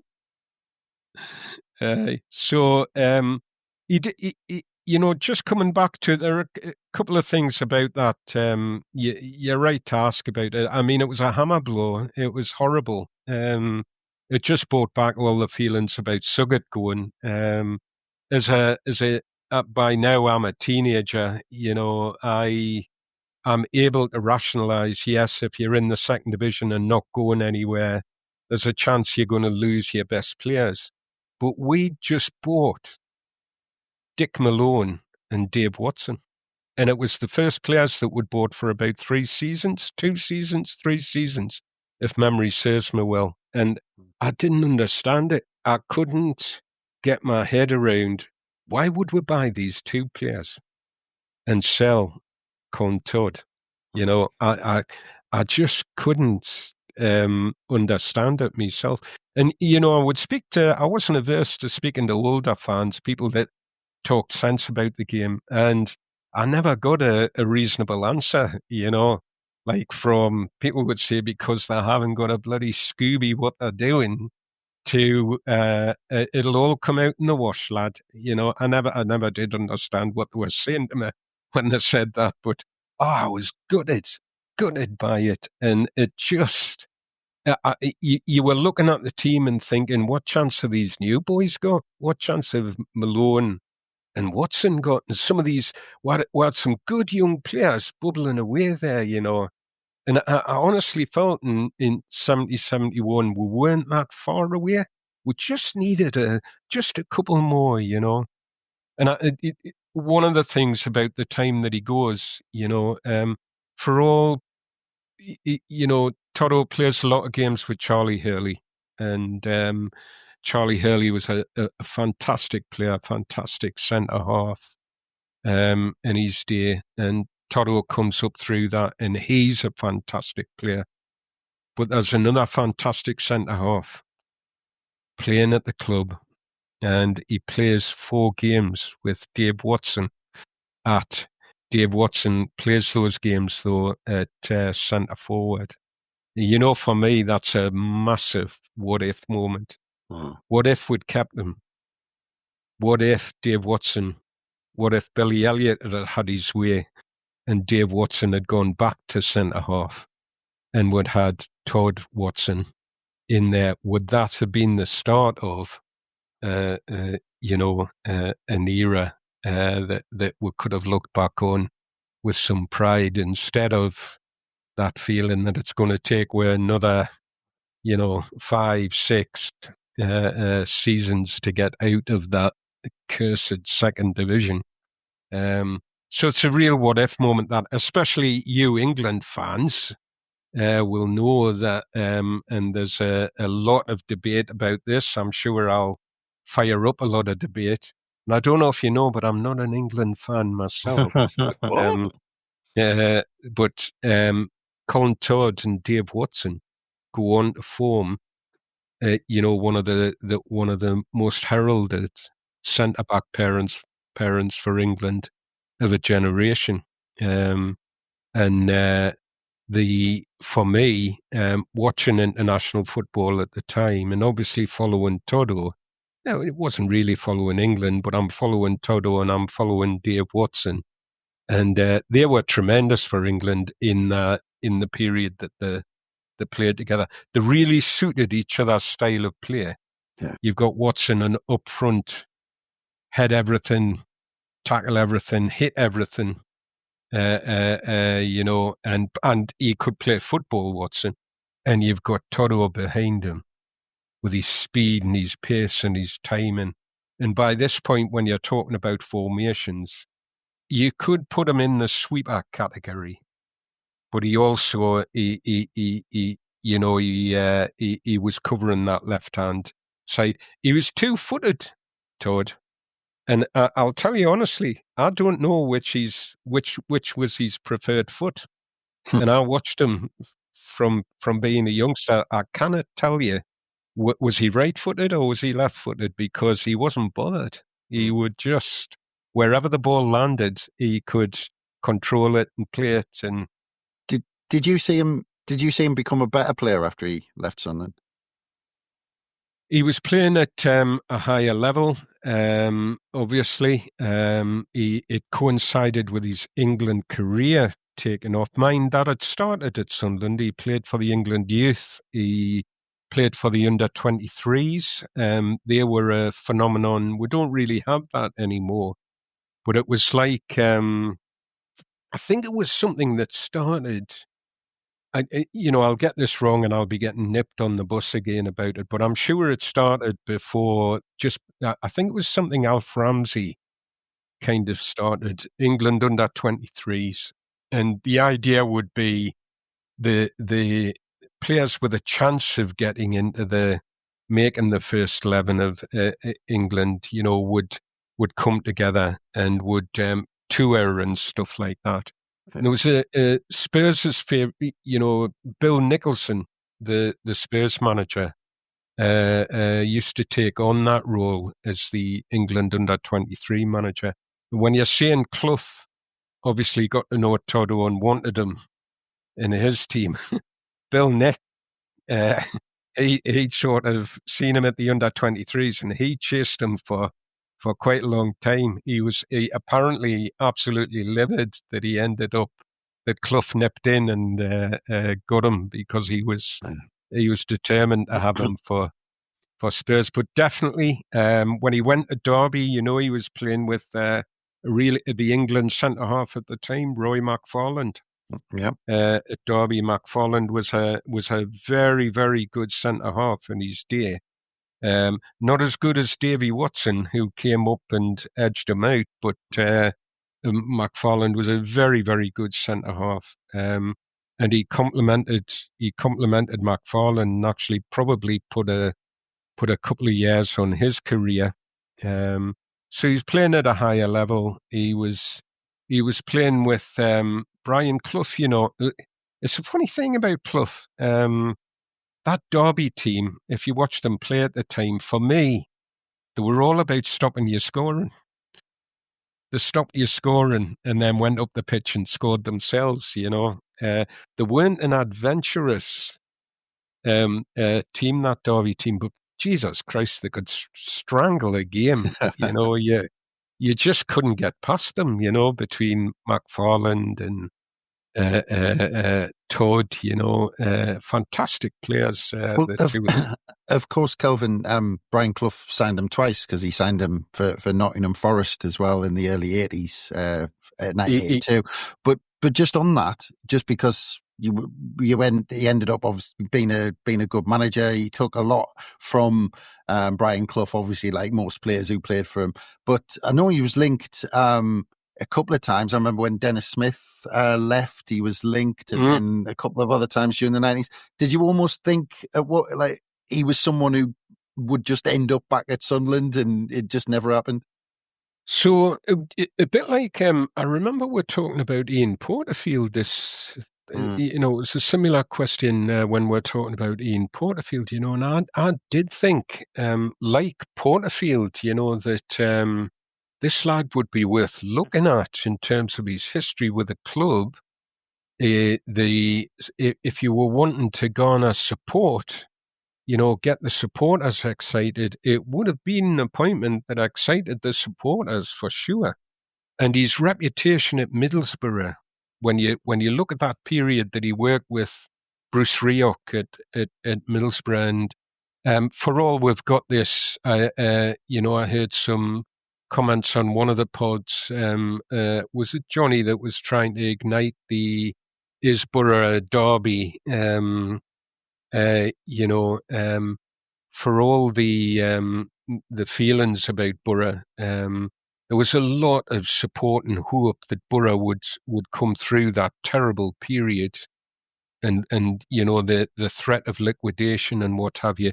But in that period, Rioch and Todd, Rioch was the manager, Todd was the coach. They did a fantastic job at Middlesbrough. I've got a friend that's a Borough fan, and he just loves the pair of them. And I think they worked without pay for a while. Rioch and Todd, when they were there, upstanding hard buggers, but upstanding citizens in that regard. Well, he must have done something right to end up being the replacement for George Graham at Arsenal. Rioch. Yeah. I mean, he didn't do well there. He didn't do well there. Didn't. But he got the job. Yeah. He got that job on the back of what he did at Middlesbrough, didn't he? Yeah, and fair play to him. Rioch. But he was another hard set in stone. He was a hard bugger, Rioch. Both when he played and when he managed, there wasn't too many people messed with him. But it just never seemed that the timing never seemed to be right, did it? Never right.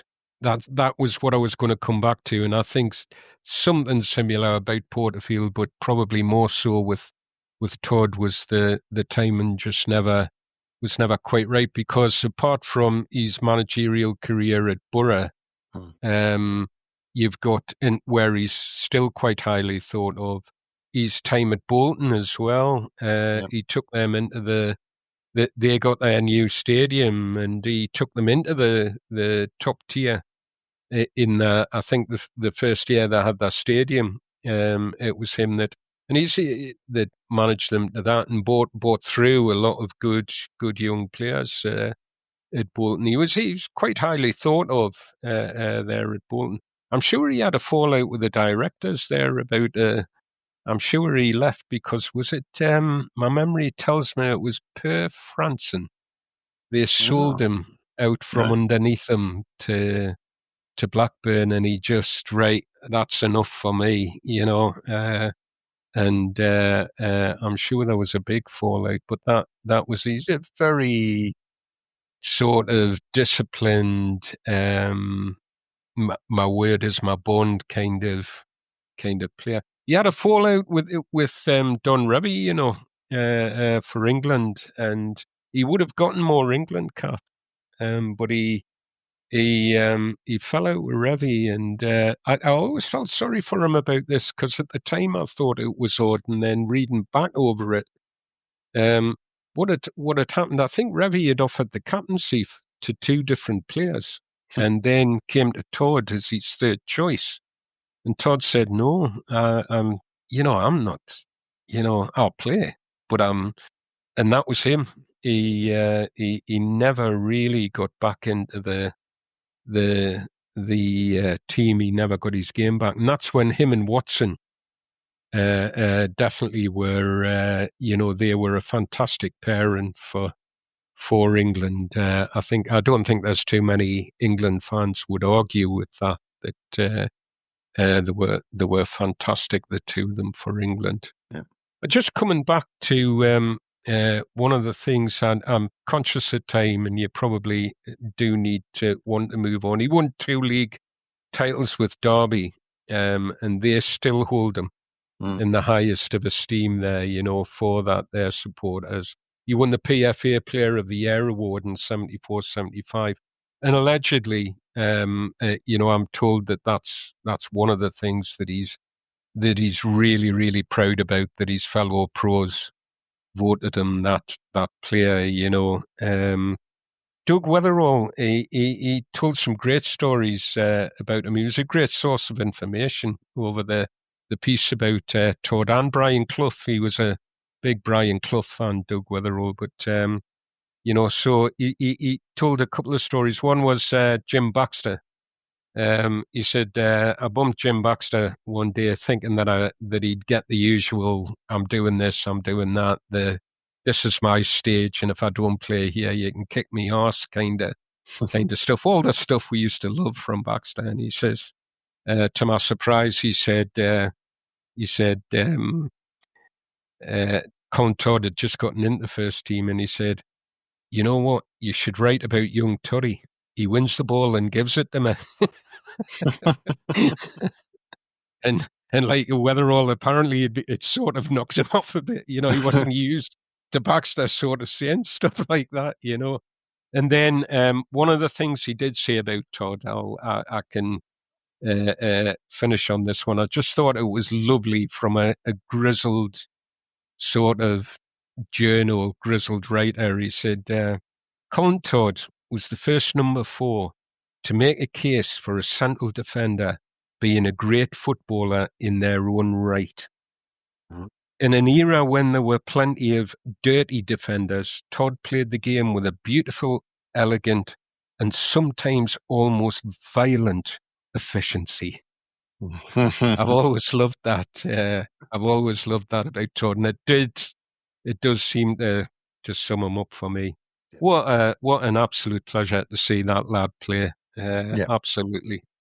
And an absolute pleasure to listen to you tell us all about him. Because again, another fantastic player from Sunderland's history that I obviously about him, his stats, but fantastic to hear from someone who saw him play exactly what type of player he is. But as Kelvin said, I'm panicking about time 5 minutes into these pods. Don't worry about that, Kelvin. But we'll crack on because we were going through September the 10th, and we were on 1966. We moved to 2002, where Marcus Stewart makes his debut in a defeat at Middlesbrough. And then 2005, this was a wonderful time where Sunderland's run of defeats to the start of the season extend to 5 as we went down 2-0 at Premiership champions Chelsea at the time.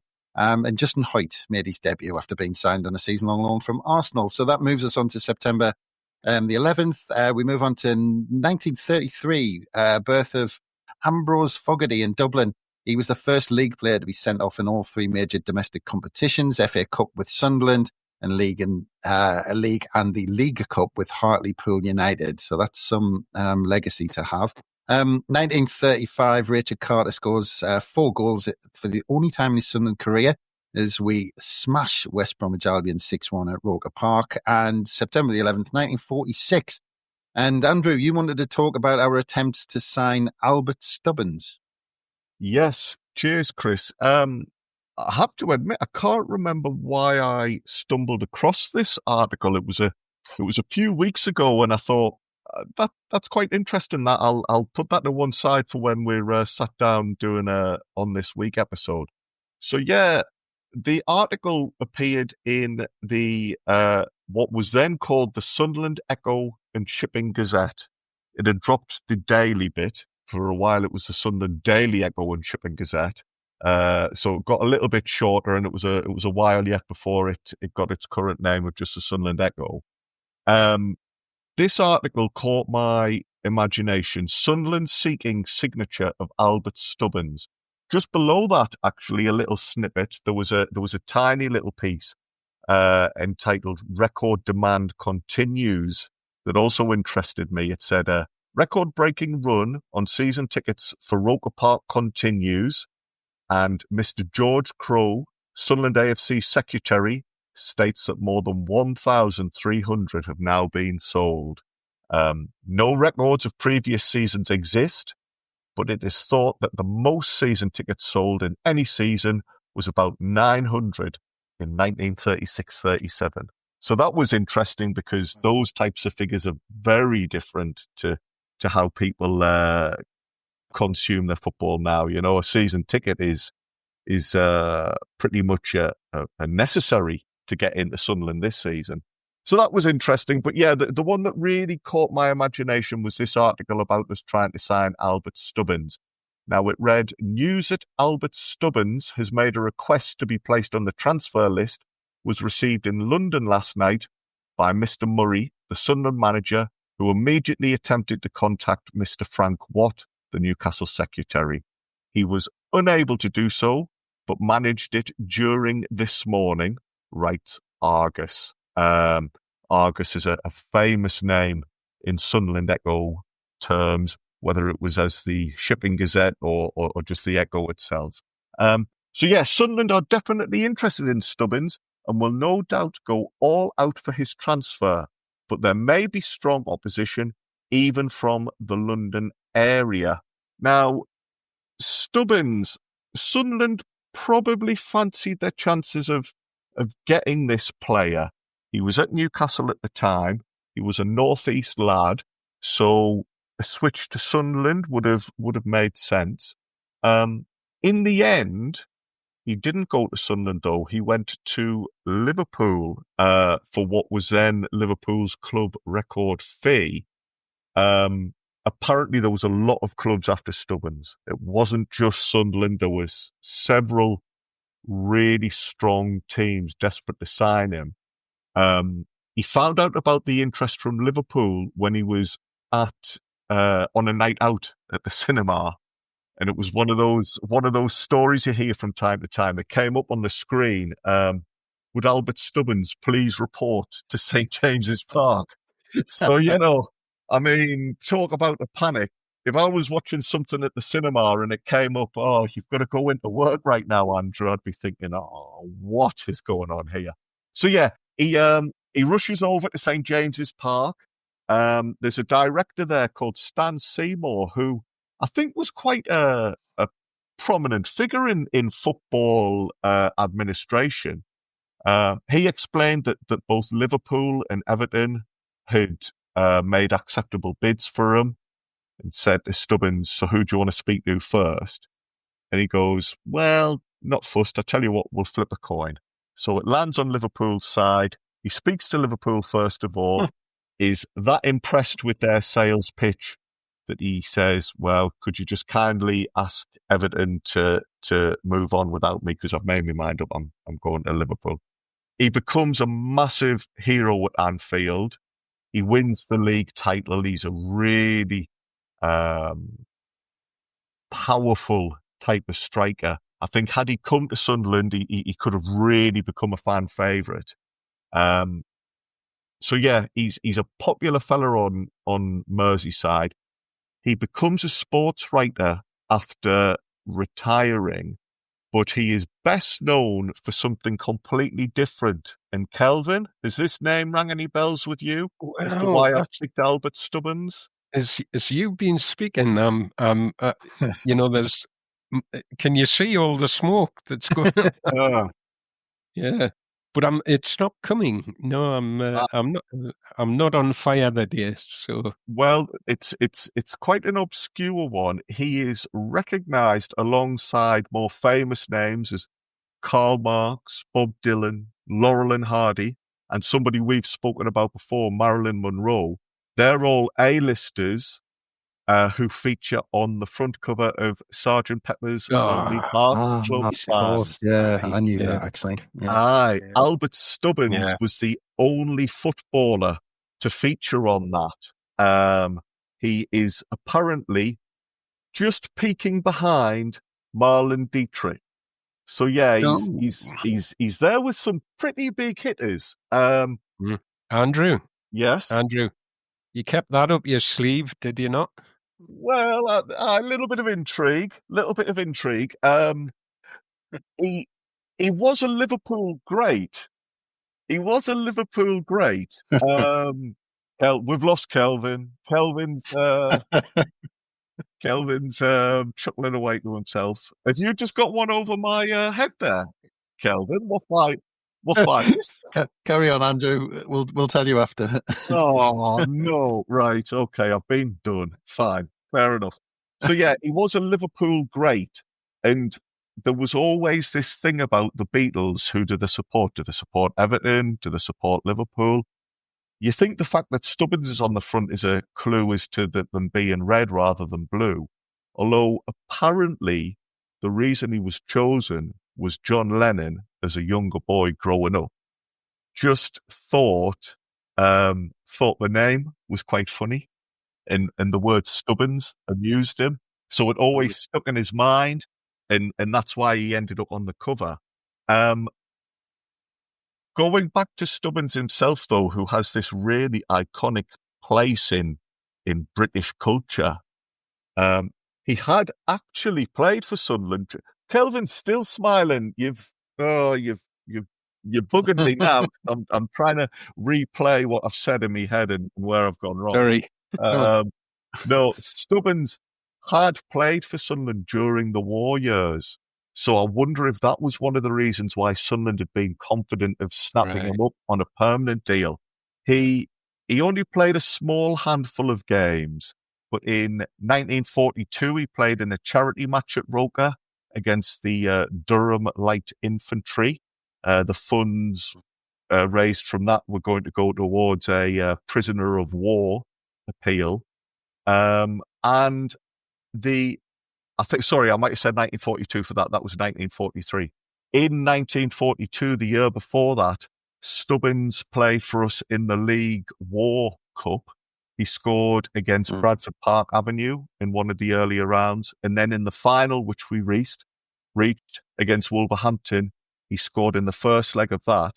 So he never made it to Sunderland permanently, but he did have that link with us. And I just thought, that was a interesting connection between our club and perhaps one of, at one point, because of this appearance on the cover, one of the most famous footballers in the world at that time. Mm-hmm. Yeah, absolutely brilliant. And I didn't know that Sergeant Pepper's one, so I'm kicking myself because I did actually know that one. But yes, but absolutely brilliant. Thank you very much, Andrew. Fantastic about Albert Stubbins there. But like I said, we're slightly pushed for time, so we want to get through till the 14th because we're still on September the 11th.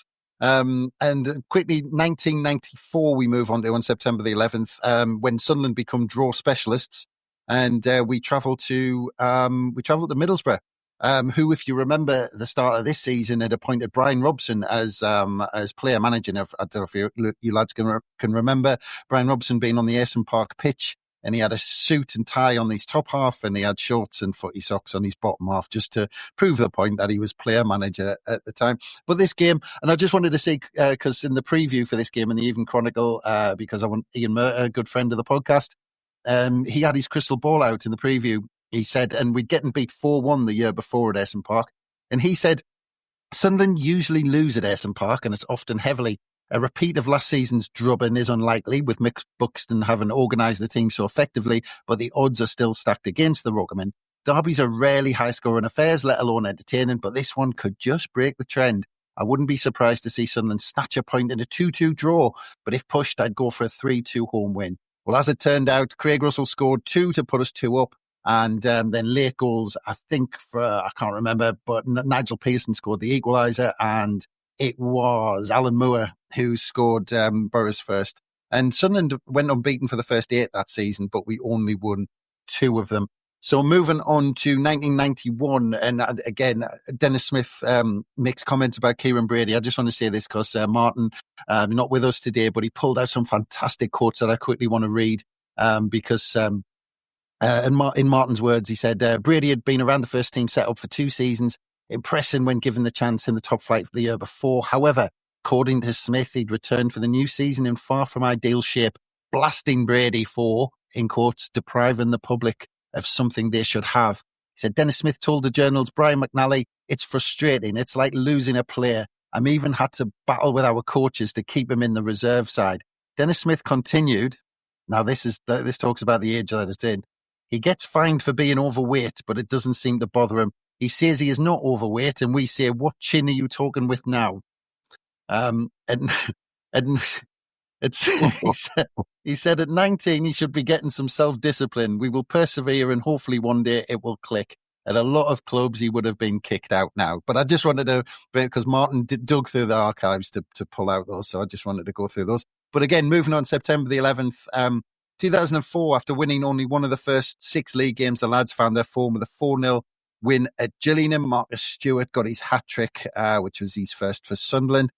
Sadly, on September the 11th, 2007, unfortunately, Ian Porterfield sadly passed away at the age of 61. Moving on to September the 12th, in 1914, Jackie Mordew scored Sunderland's quickest penalty, awarded after only 30 seconds of the game against Liverpool at home. 1925, on September the 12th, David Halliday scored his second successive hat-trick and made 10 goals in his first 4 games for Sunderland. We beat Sheffield United 6-1 at Roker Park, and we've talked a lot about David Halliday on this podcast in previous weeks. 1953, reigning league champions Arsenal suffered their worst defeat on Wearside when Sunderland beat them 7-1. I'm sure we mentioned this in past podcasts, but Trevor Ford got a hat-trick and Tommy Wright got 2. Billy Elliott and Len Shackleton completed the scoring. And then, going down from those type of players, in 2001, Lilian Leslon's got his only goal for Sunderland. And on the day that Michael Ingham made his debut for Sunderland, it was in the League Cup second round. We got beat 4-2 at Sheffield Wednesday. And it was actually, 2009, we move on to September the 12th. Steve Bruce getting off to a cracking start especially with his new central midfield pairing of Lorik Sana and Lee Cattermole. It was Michael Turner's debut, and it was against his former side, and we beat them 4-1 at the Stadium of Light. And he actually kind of scored the last goal, the fourth goal, but I think it was given Zayeta from memory. It was given an own goal, but I'm not sure he cared. Although I think he ran past the Hull fans afterwards, which was all a bit odd. Moving on to September the 13th. Now, I want to read a little bit about this because I mentioned about Sunderland's first league game, I think, at Roker Park. 1890.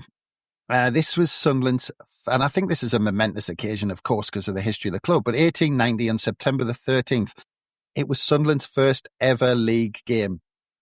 We played Burnley at Newcastle Road. Now, I just want to talk a little bit about the kind of history about this, because I think it's worth talking about in the context of the modern game in terms of the European Super League and the greed. And, we're talking about the window that has just spent £3 billion in the Premier League, and people are asking questions about where it's going and saying this is kind of a new thing. But let's go back to Sunderland getting admitted, as it was then, almost voted into the Football League.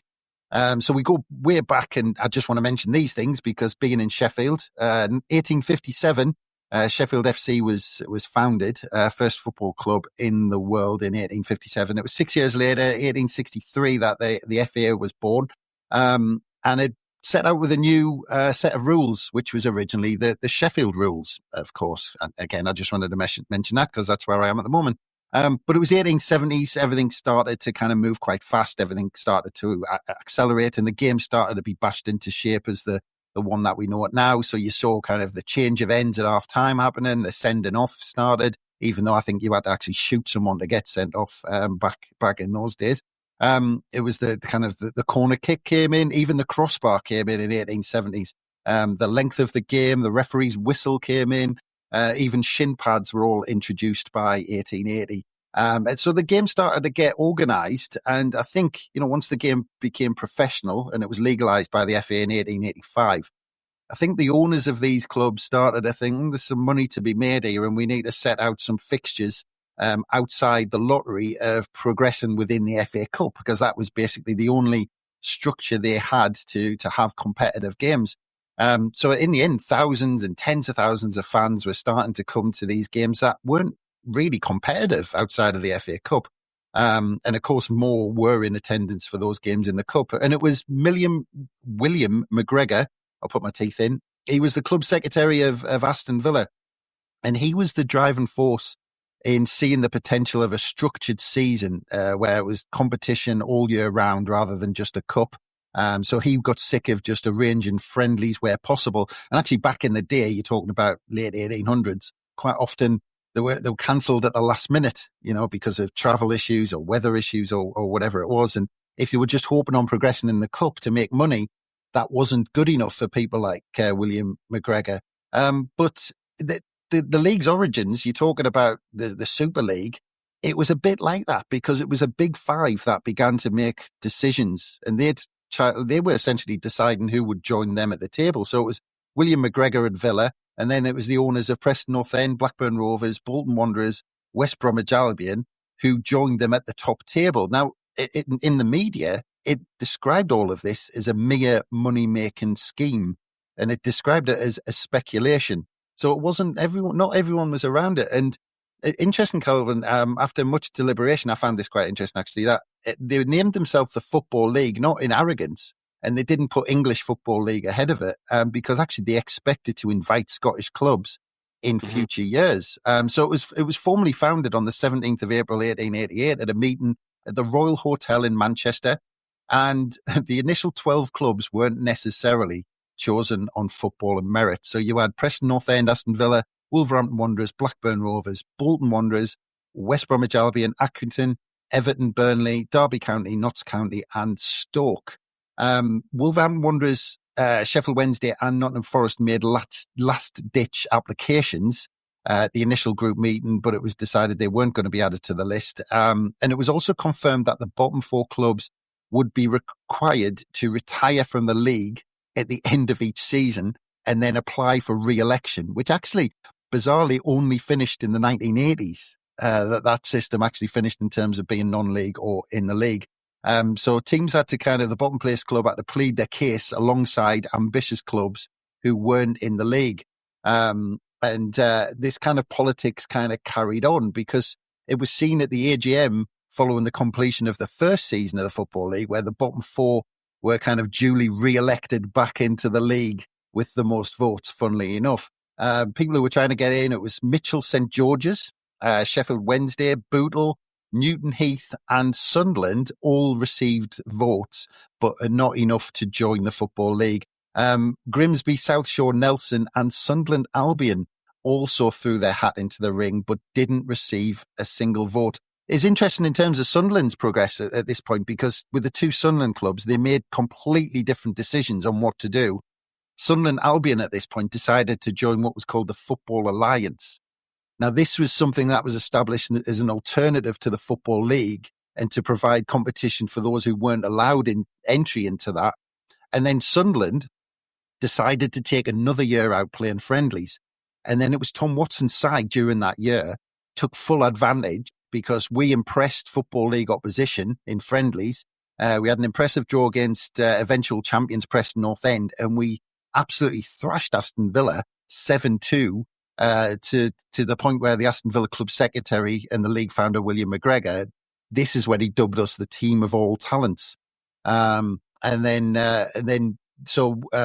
James Mara and the Reverend Robinson Hindle attended the AGM that followed the conclusion of the second year of the Football League at the, again, Douglas Hotel in Manchester.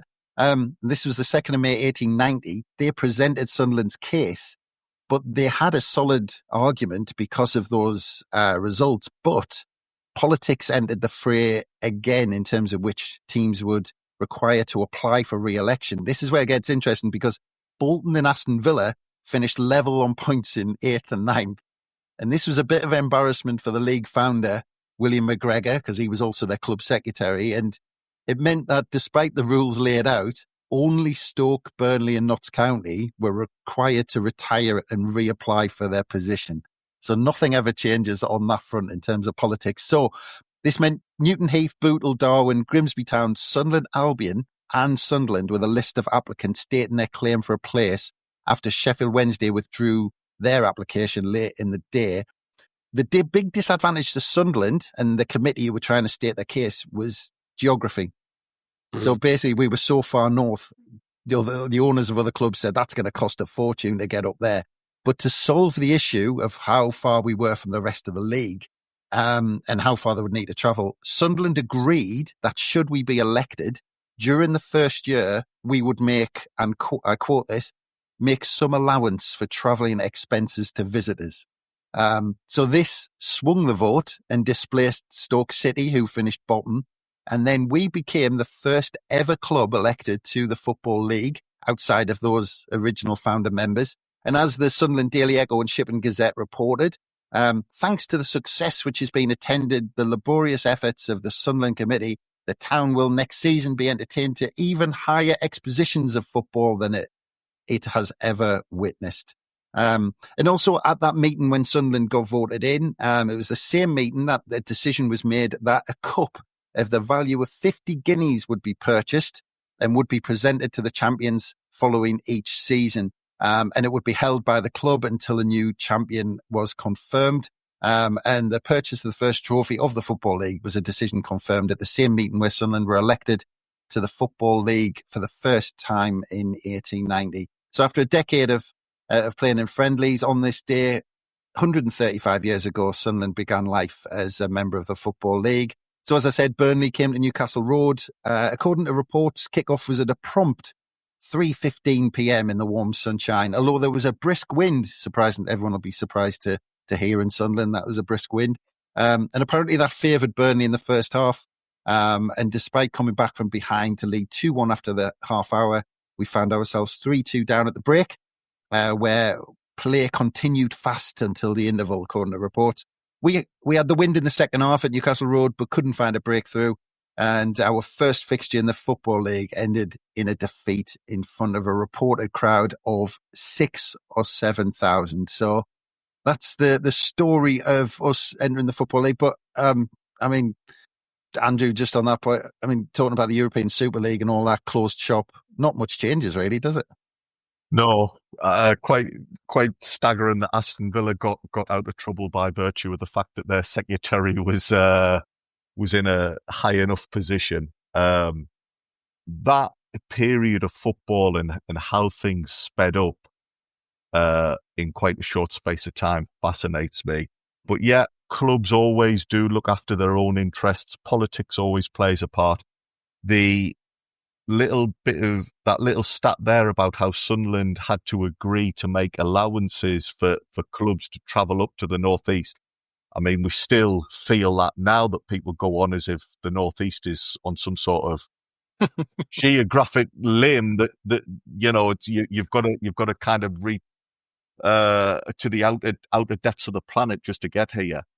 Bizarrely, though, I've read somewhere, and as you were speaking there, Chris, I've tried to find it. Unfortunately, I couldn't dig it out. In the end, not a single club actually asked Sunderland for payment. Really? Yeah. So we must have been good hosts and put on a good spread in the clubhouse afterwards. Everybody seems to have enjoyed the trip to the seaside. Thought, oh, actually, Sunderland isn't the back end of Beyond, and it is hospitable. So yeah, apparently we actually got away with that one. We didn't lose any cash. Yeah, we clearly mesmerised them with sav dips, and they went wondering what this magical food was that they left the northeast. Yeah, but let's spices to go home with. Let's move quickly on, because Andrew, you've got one more to go. So again, September the 13th, we go to 1913. 2 second-half goals from James Richardson helps defending league champion Sunderland to a 3-1 win at Liverpool. 2003 on the 13th, an injury time penalty from Marcus Stewart meant we beat Crystal Palace 2-1 at home, extending our winning sequence to 4 games. And you mentioned this in the quiz, September the 13th, 2006. Liam Miller, Graham Kavanagh, Stephen Elliott scored in Roy Keane's second game in charge. And when we beat Leeds United 3-0 at Ellen Road, and that moved us 7 places up the table.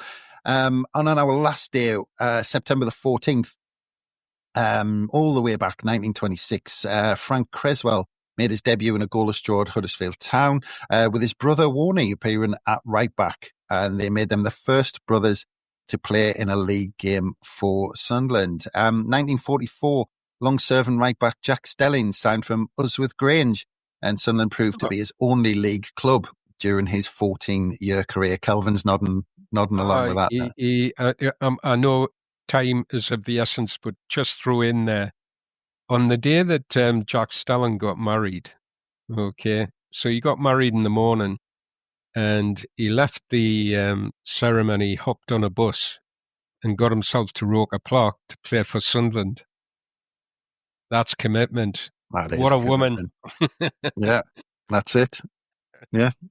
And, well, you know, she might have had a bit of peace in the afternoon, and then you know, had a drink with her mates, and then she might have been glad of it. You never know. But yeah, we move on to 1987, Andrew, and you wanted to tell us all about Steve Hardwick's loan ending at the club. I did want to, but I'm in a mood with you both, because you still haven't told me why you were laughing at us earlier. Now, Andrew, you've got a legitimate moment to talk about Steve Hardwick. Yes. How many episodes of this has there been where you've... Steve Hardwick will get his moment. Let's hear it. Come on. He will get his moment, but I will very quickly say I had defended Kelvin earlier about those bully boys on the bus. those lads now have my permission to give you as much grief as they want, and you deserve every bit of it. I don't think they need an invitation, if I'm honest. Well, fair, yeah, that's a fair point. That's a fair point. But yes, Steve Hardwick ended up being a bit of a running joke on one of the episodes we had. I think I suggested him as an answer for a quiz question and was completely off track. It was a poor guess on my part. So we had a bit of a running joke. Martin, though, did mention that he'd always wondered why Steve Hardwick had come on loan to Sunderland in 1987 and then didn't sign permanently. So I thought, oh, well, this will be a nice little story for Martin to listen to. And, of course, he's gone and decided not to be part of this episode. So, that's... He'll listen, don't worry. He will, but Martin, this is the last time I do anything for you, mate. Sorry. Yes, Steve Hardwick had been at Newcastle in the late 70s, early 1980s, and as a result actually featured in two really famous Sunderland wins, but he was on the wrong side of them. He was the goalkeeper where Gary Rowell got his famous hat-trick. So that iconic photo of Rowell stepping up to take that nerveless penalty. It's actually Hardwick, who you can't see on the shot. He's the one about to face the penalty. Later that year, he then played in both legs of a League Cup tie between the two sides. The game finished 4-4. The two games finished 4-4 on aggregate. Sunderland won at St James's on penalties 7-6. And unfortunately for Hardwick, he didn't save a single penalty. All 7 penalties taken by Sunderland were converted. And I don't think that helped his reputation. Hardwick was a big money signing for Newcastle. I think he was their most expensive goalkeeper when he moved to them. But he had a bit of a rick in him, from what I can tell. So wasn't too popular with the Newcastle faithful. I think he was on the wrong end of a lot of stick. So in 1983, he was quite happy to go to Oxford United, by all accounts. I think he was pleased to see the back of the mags, and I dare say a lot of listeners here would be pleased to see the back of the mags if we could organise that. So yeah, he went to Oxford, and that's who we loaned him from in 1987. He was brought in at very short notice because Ian Hesford had chicken pox, which I thought you could only get as a kid, but that just shows my lack of knowledge on that. He came in, as I say, short notice, because the following day, Hardwick makes his debut for us. It was our first ever game in Division 3, and it was our first ever competitive game under Dennis Smith. So there was a lot happening at the club at the time. He played the first 8 matches of that season. That included a 2-legged cup tie against Middlesbrough. And I think people assumed that this was going to be leading to a longer-term move. Not just because of his performances, but Hesford at the time was transfer listed, and Hardwick himself had actually indicated that he was willing to extend his loan by at least another month. Smith had offered him a permanent contract at that point, and he was wanting to mull it over. So all indications were pointing towards Hardwick having a longer period with us, and I think that's probably why Martin's always wondered what changed, why that didn't become the case. It all seems to have turned a couple of days before what was going to be the end of his initial month spell here. We drew at home to Bury 1-1 on the 12th of September. By the 14th, which is when the original contract was due to expire, he was quoted in the Echo explaining what had happened. As a little aside, though, on the same day at the back of the Echo, there was a story saying we'd sent a scout to watch Steve Bull, and we decided he didn't fit our style, seemingly. So you think of Steve's Bull. Well, it's funny because Martin's pulled those reports out, and I actually asked Dennis Smith about Steve Bull, and he dismissed it, saying, "No, never." Well, And he said, but purely because I think he said, and I might have to listen back, but I'm sure he just said, no, it was kind of way out of our kind of budget. We've never been able to get him. Ooh, do you remember that, Kelvin? Steve Bull didn't want to move. No, we all stopped for that as well. I would take exception to what Smith said there, because in this copy of the Echo on the 14th of September 1987, I'm pretty sure he's quoted as saying he'd sent a scout to watch Bull. Oh, well. Was quite complimentary of him, but the scout had apparently told Smith that the Bull wouldn't really fit our style, and Smith said, "So that's it as far as I'm concerned." It was only a few weeks later, a couple of weeks later, we signed Marco, wasn't it? Yes, well, it worked out in the end then, because Marco was definitely right for our style. But Smith. I was going to say the other one, the big name striker. I don't know if you remember from speaking to him, but he said when he got sacked, he'd lined up this loan signing of Andy Cole. Oosh, yeah. Well, and then he got the boot before it happened. Andy Cole did, of course, play for us a lot later, but I think it might have been a bit more successful if he'd signed when he was going to originally. But Smith said something along the lines of, "We trust our scouts. Our scout doesn't think it would fit. That's the end of the matter." The rest of the article, that got the big headline, the Steve Bull bit, but the rest of the article is quotes from Hardwick, about why this deal that was all expected to go through but suddenly being called off. He starts by saying, "I took stick at Newcastle and I know what the Northeast fans can be like," which is pretty candid stuff to say. You might give it a bit of fluff and just give it something about, I've had a change of heart. He was pretty bold in what he said. He said, "I expected my Newcastle past to flare up again when I arrived, and it didn't until Saturday." That was the day we played Bury, when some lads had a go at me in the car park before the game.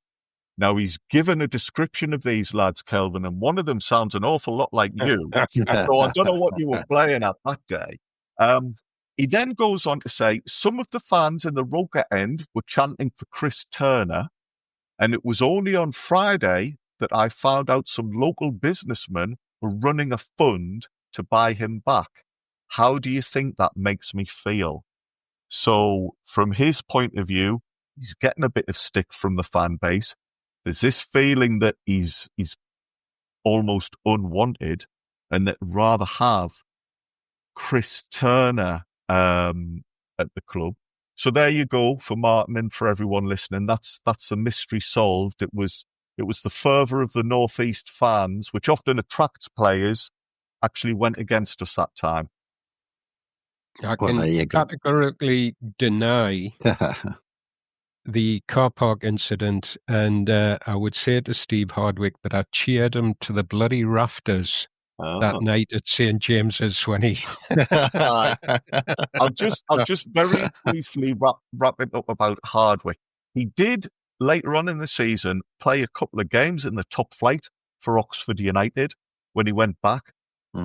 So he obviously was a decent keeper. He kept 3 clean sheets for us in those 8 games. So what this car park incident was about, I'm not quite sure, because he looked on the face of it as a capable stopper for us. Just throwing me 2 penn'orth there about him. I'll ignite an argument here, but I thought he was a better keeper than Hesford. In all honesty, Dennis Smith never rated Hesford, and it took him another year to solve his goalkeeping kind of position. But that car park incident led to Tony Norman coming in, who I thought was an absolutely fantastic goalkeeper, who I'm sure will spend more time on on a future pod at some point. But no, brilliant. Thank you very much, Andrew, for solving the Steve Hardwick mystery. And Nice I would have never guessed it's because some lads called him some names in the car park. But there it is. But yes, moving on our last day, we've only got a few left. Because 1995, which, we this is the year we won the title, 1995-96, Peter Reid's first full season. But at the beginning, this is September the 14th, Supporters Action for Change Group. Now, you see, if you go at the initials of that, you see what they've done there. Clever. Yep. Clever. Supporters Action for Change, SAFC. Well done. The Supporters Action for Change Group demanded the club chairman outline his long-term vision for Sunderland Association Football Club. So the group demanded a blueprint to outline the club's plans and ambitions, and that Peter Reid to be backed with transfer funds after supporters grew increasingly frustrated and despondent with the way the club was being run. So that was in 1995. 1999, Thomas Butler made his debut, and Chris Lumsden, it was his final appearance in Sunderland's 3-2 League Cup second round, first leg win at home to Walsall. 2002, Peter Reid's under pressure after we lose against Fulham. 2004, first half goals from Julio Arca and Stephen Wright gave Sunderland a 2-0 home victory over Nottingham Forest, and we moved up to 8th in the Championship. This is the last one, gentlemen, and I'm very quick views on this. September the 14th, 2022. Now, we beat Reading 3-0 away from home under Tony Mowbray. Now, this was the night of the Jack Clarke goal.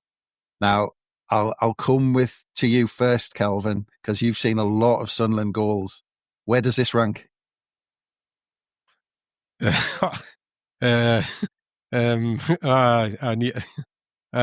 Certainly right up there. Makes my top 10. Oof. Yeah. There's some big statements today, Kelvin. That's gone in your top 10. Yeah, Colin Todd's the 10. best pound for pound Sunderland youth product. Yeah. But yeah, absolute unbelievable goal, Andrew, wasn't it? I mean, the triangles, the two touch from the goalkeeper, just everything about it, wasn't it? It was amazing. And I think the fact that you had kind of like all these foreign social media accounts retweeting it and going wild about it said a lot. But that game, I seem to think we didn't have a striker, and yet we scored 2 brilliant goals in the first half with Patrick Roberts. So Patrick Roberts is thinking, "How man, what have I got to do to get a bit of attention here? I've scored 2 really good goals." And then Jack Clarke's got an undercut us with one of the best goals ever. Following the Hungary model there, guys. It was Hungary. Well, I think it was a Spanish, wasn't it? False 9s and false 10s, and every position on the player was a false player. But the amazing thing about this goal, if you remember, everybody was raving about it. It was played so many times on social media. It didn't end up being the goal of the season at the end. I don't even think it was in the shortlist. Chris, you were fuming. I wasn't part of the pod then, but I did stuff for Local Report, and I used to listen to you on the pod. You were absolutely it was just about that. It was almost like, when you do it, like we've done them for the top 10s and things, when you're doing them and you go, "Oh, we forgot him." It's like, how could you forget that goal? Yeah. I mean, it was just unbelievable. Yeah. As an older lad, I would say to you, right up there, that goal. From start to finish, everything about it. Would you prefer a team goal or a 35-yarder top corner? Do you know what? I was saying this on Saturday. Whatever I prefer, I'll tell you what I do bloody love is a last-minute goal. Yeah. I mean, that's about. I don't think you can beat that answer to that question. To be honest, Kelvin, absolutely brilliant. But yes, so that was our last one to discuss today. And the last thing we have to do, Andrew, of course, is next week's quiz question. Yes, cheers, Chris. Next edition that we do will cover the 15th to the 21st of September. So in anticipation of that was an event which happened in 1891 during that little window. So we've gone to the opposite end of our history from the last quiz question, which was more recent memory. So 1891, after penalties had recently been introduced by the footballing authorities, who was the first player to score from the spot for us? And a little clue, Chris, by coincidence, you have actually mentioned this person's name earlier on in the episode, so people might want to rewind and see if they can pick it out. And what I will say ahead of the 15th to the 21st of September, I really hope we're all available for that, because I think that's going to be a cracking episode. There's some really big and enjoyable moments in Sunderland's history to cover next time out. So that's one to keep an eye out for, I would say. Brilliant. Absolutely selling it there, Andrew. So you're already the salesman of this week. I know how it works. You've got to tease the listeners and keep them wanting more. Yeah, it's all part of the game. It must be a good one, because this week's been sumptuous, lads. It has indeed. Well done, Kelvin. There's another podcast in the world that's used that word twice in 2 podcasts in the space of a week. But absolutely brilliant. And apologies to everyone out there, because this is just a short episode at around 2.25 hours. Apologies. We normally do much longer than this. We must try harder, and maybe next week we will see. But that just leaves me to say, Kelvin, thank you very much. Always a pleasure. Fantastic on Colin Todd. Absolutely loved it, mate. Thank you. And thanks for indulging me with Todo. Listen to that all day. Absolutely brilliant. And Andrew, thank you very much. You solved the Steve Hardwick mystery. Martin will be over the moon, mate. Well, exactly. And honestly, gents, I've loved it to bits today. Been great fun, and hopefully people have listened along and enjoyed it as well. It's been a cracker today. Yeah.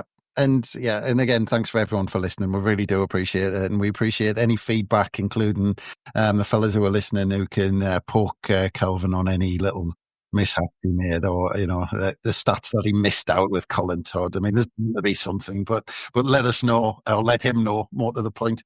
But yeah, we really do appreciate your feedback. We're quite often we're winging it, going from memory. Yeah, so look out for the daily releases on Haway The Podcast, and look out for everything we've got on the Rug Report website, which will be building up to that game. But from us, bye for now.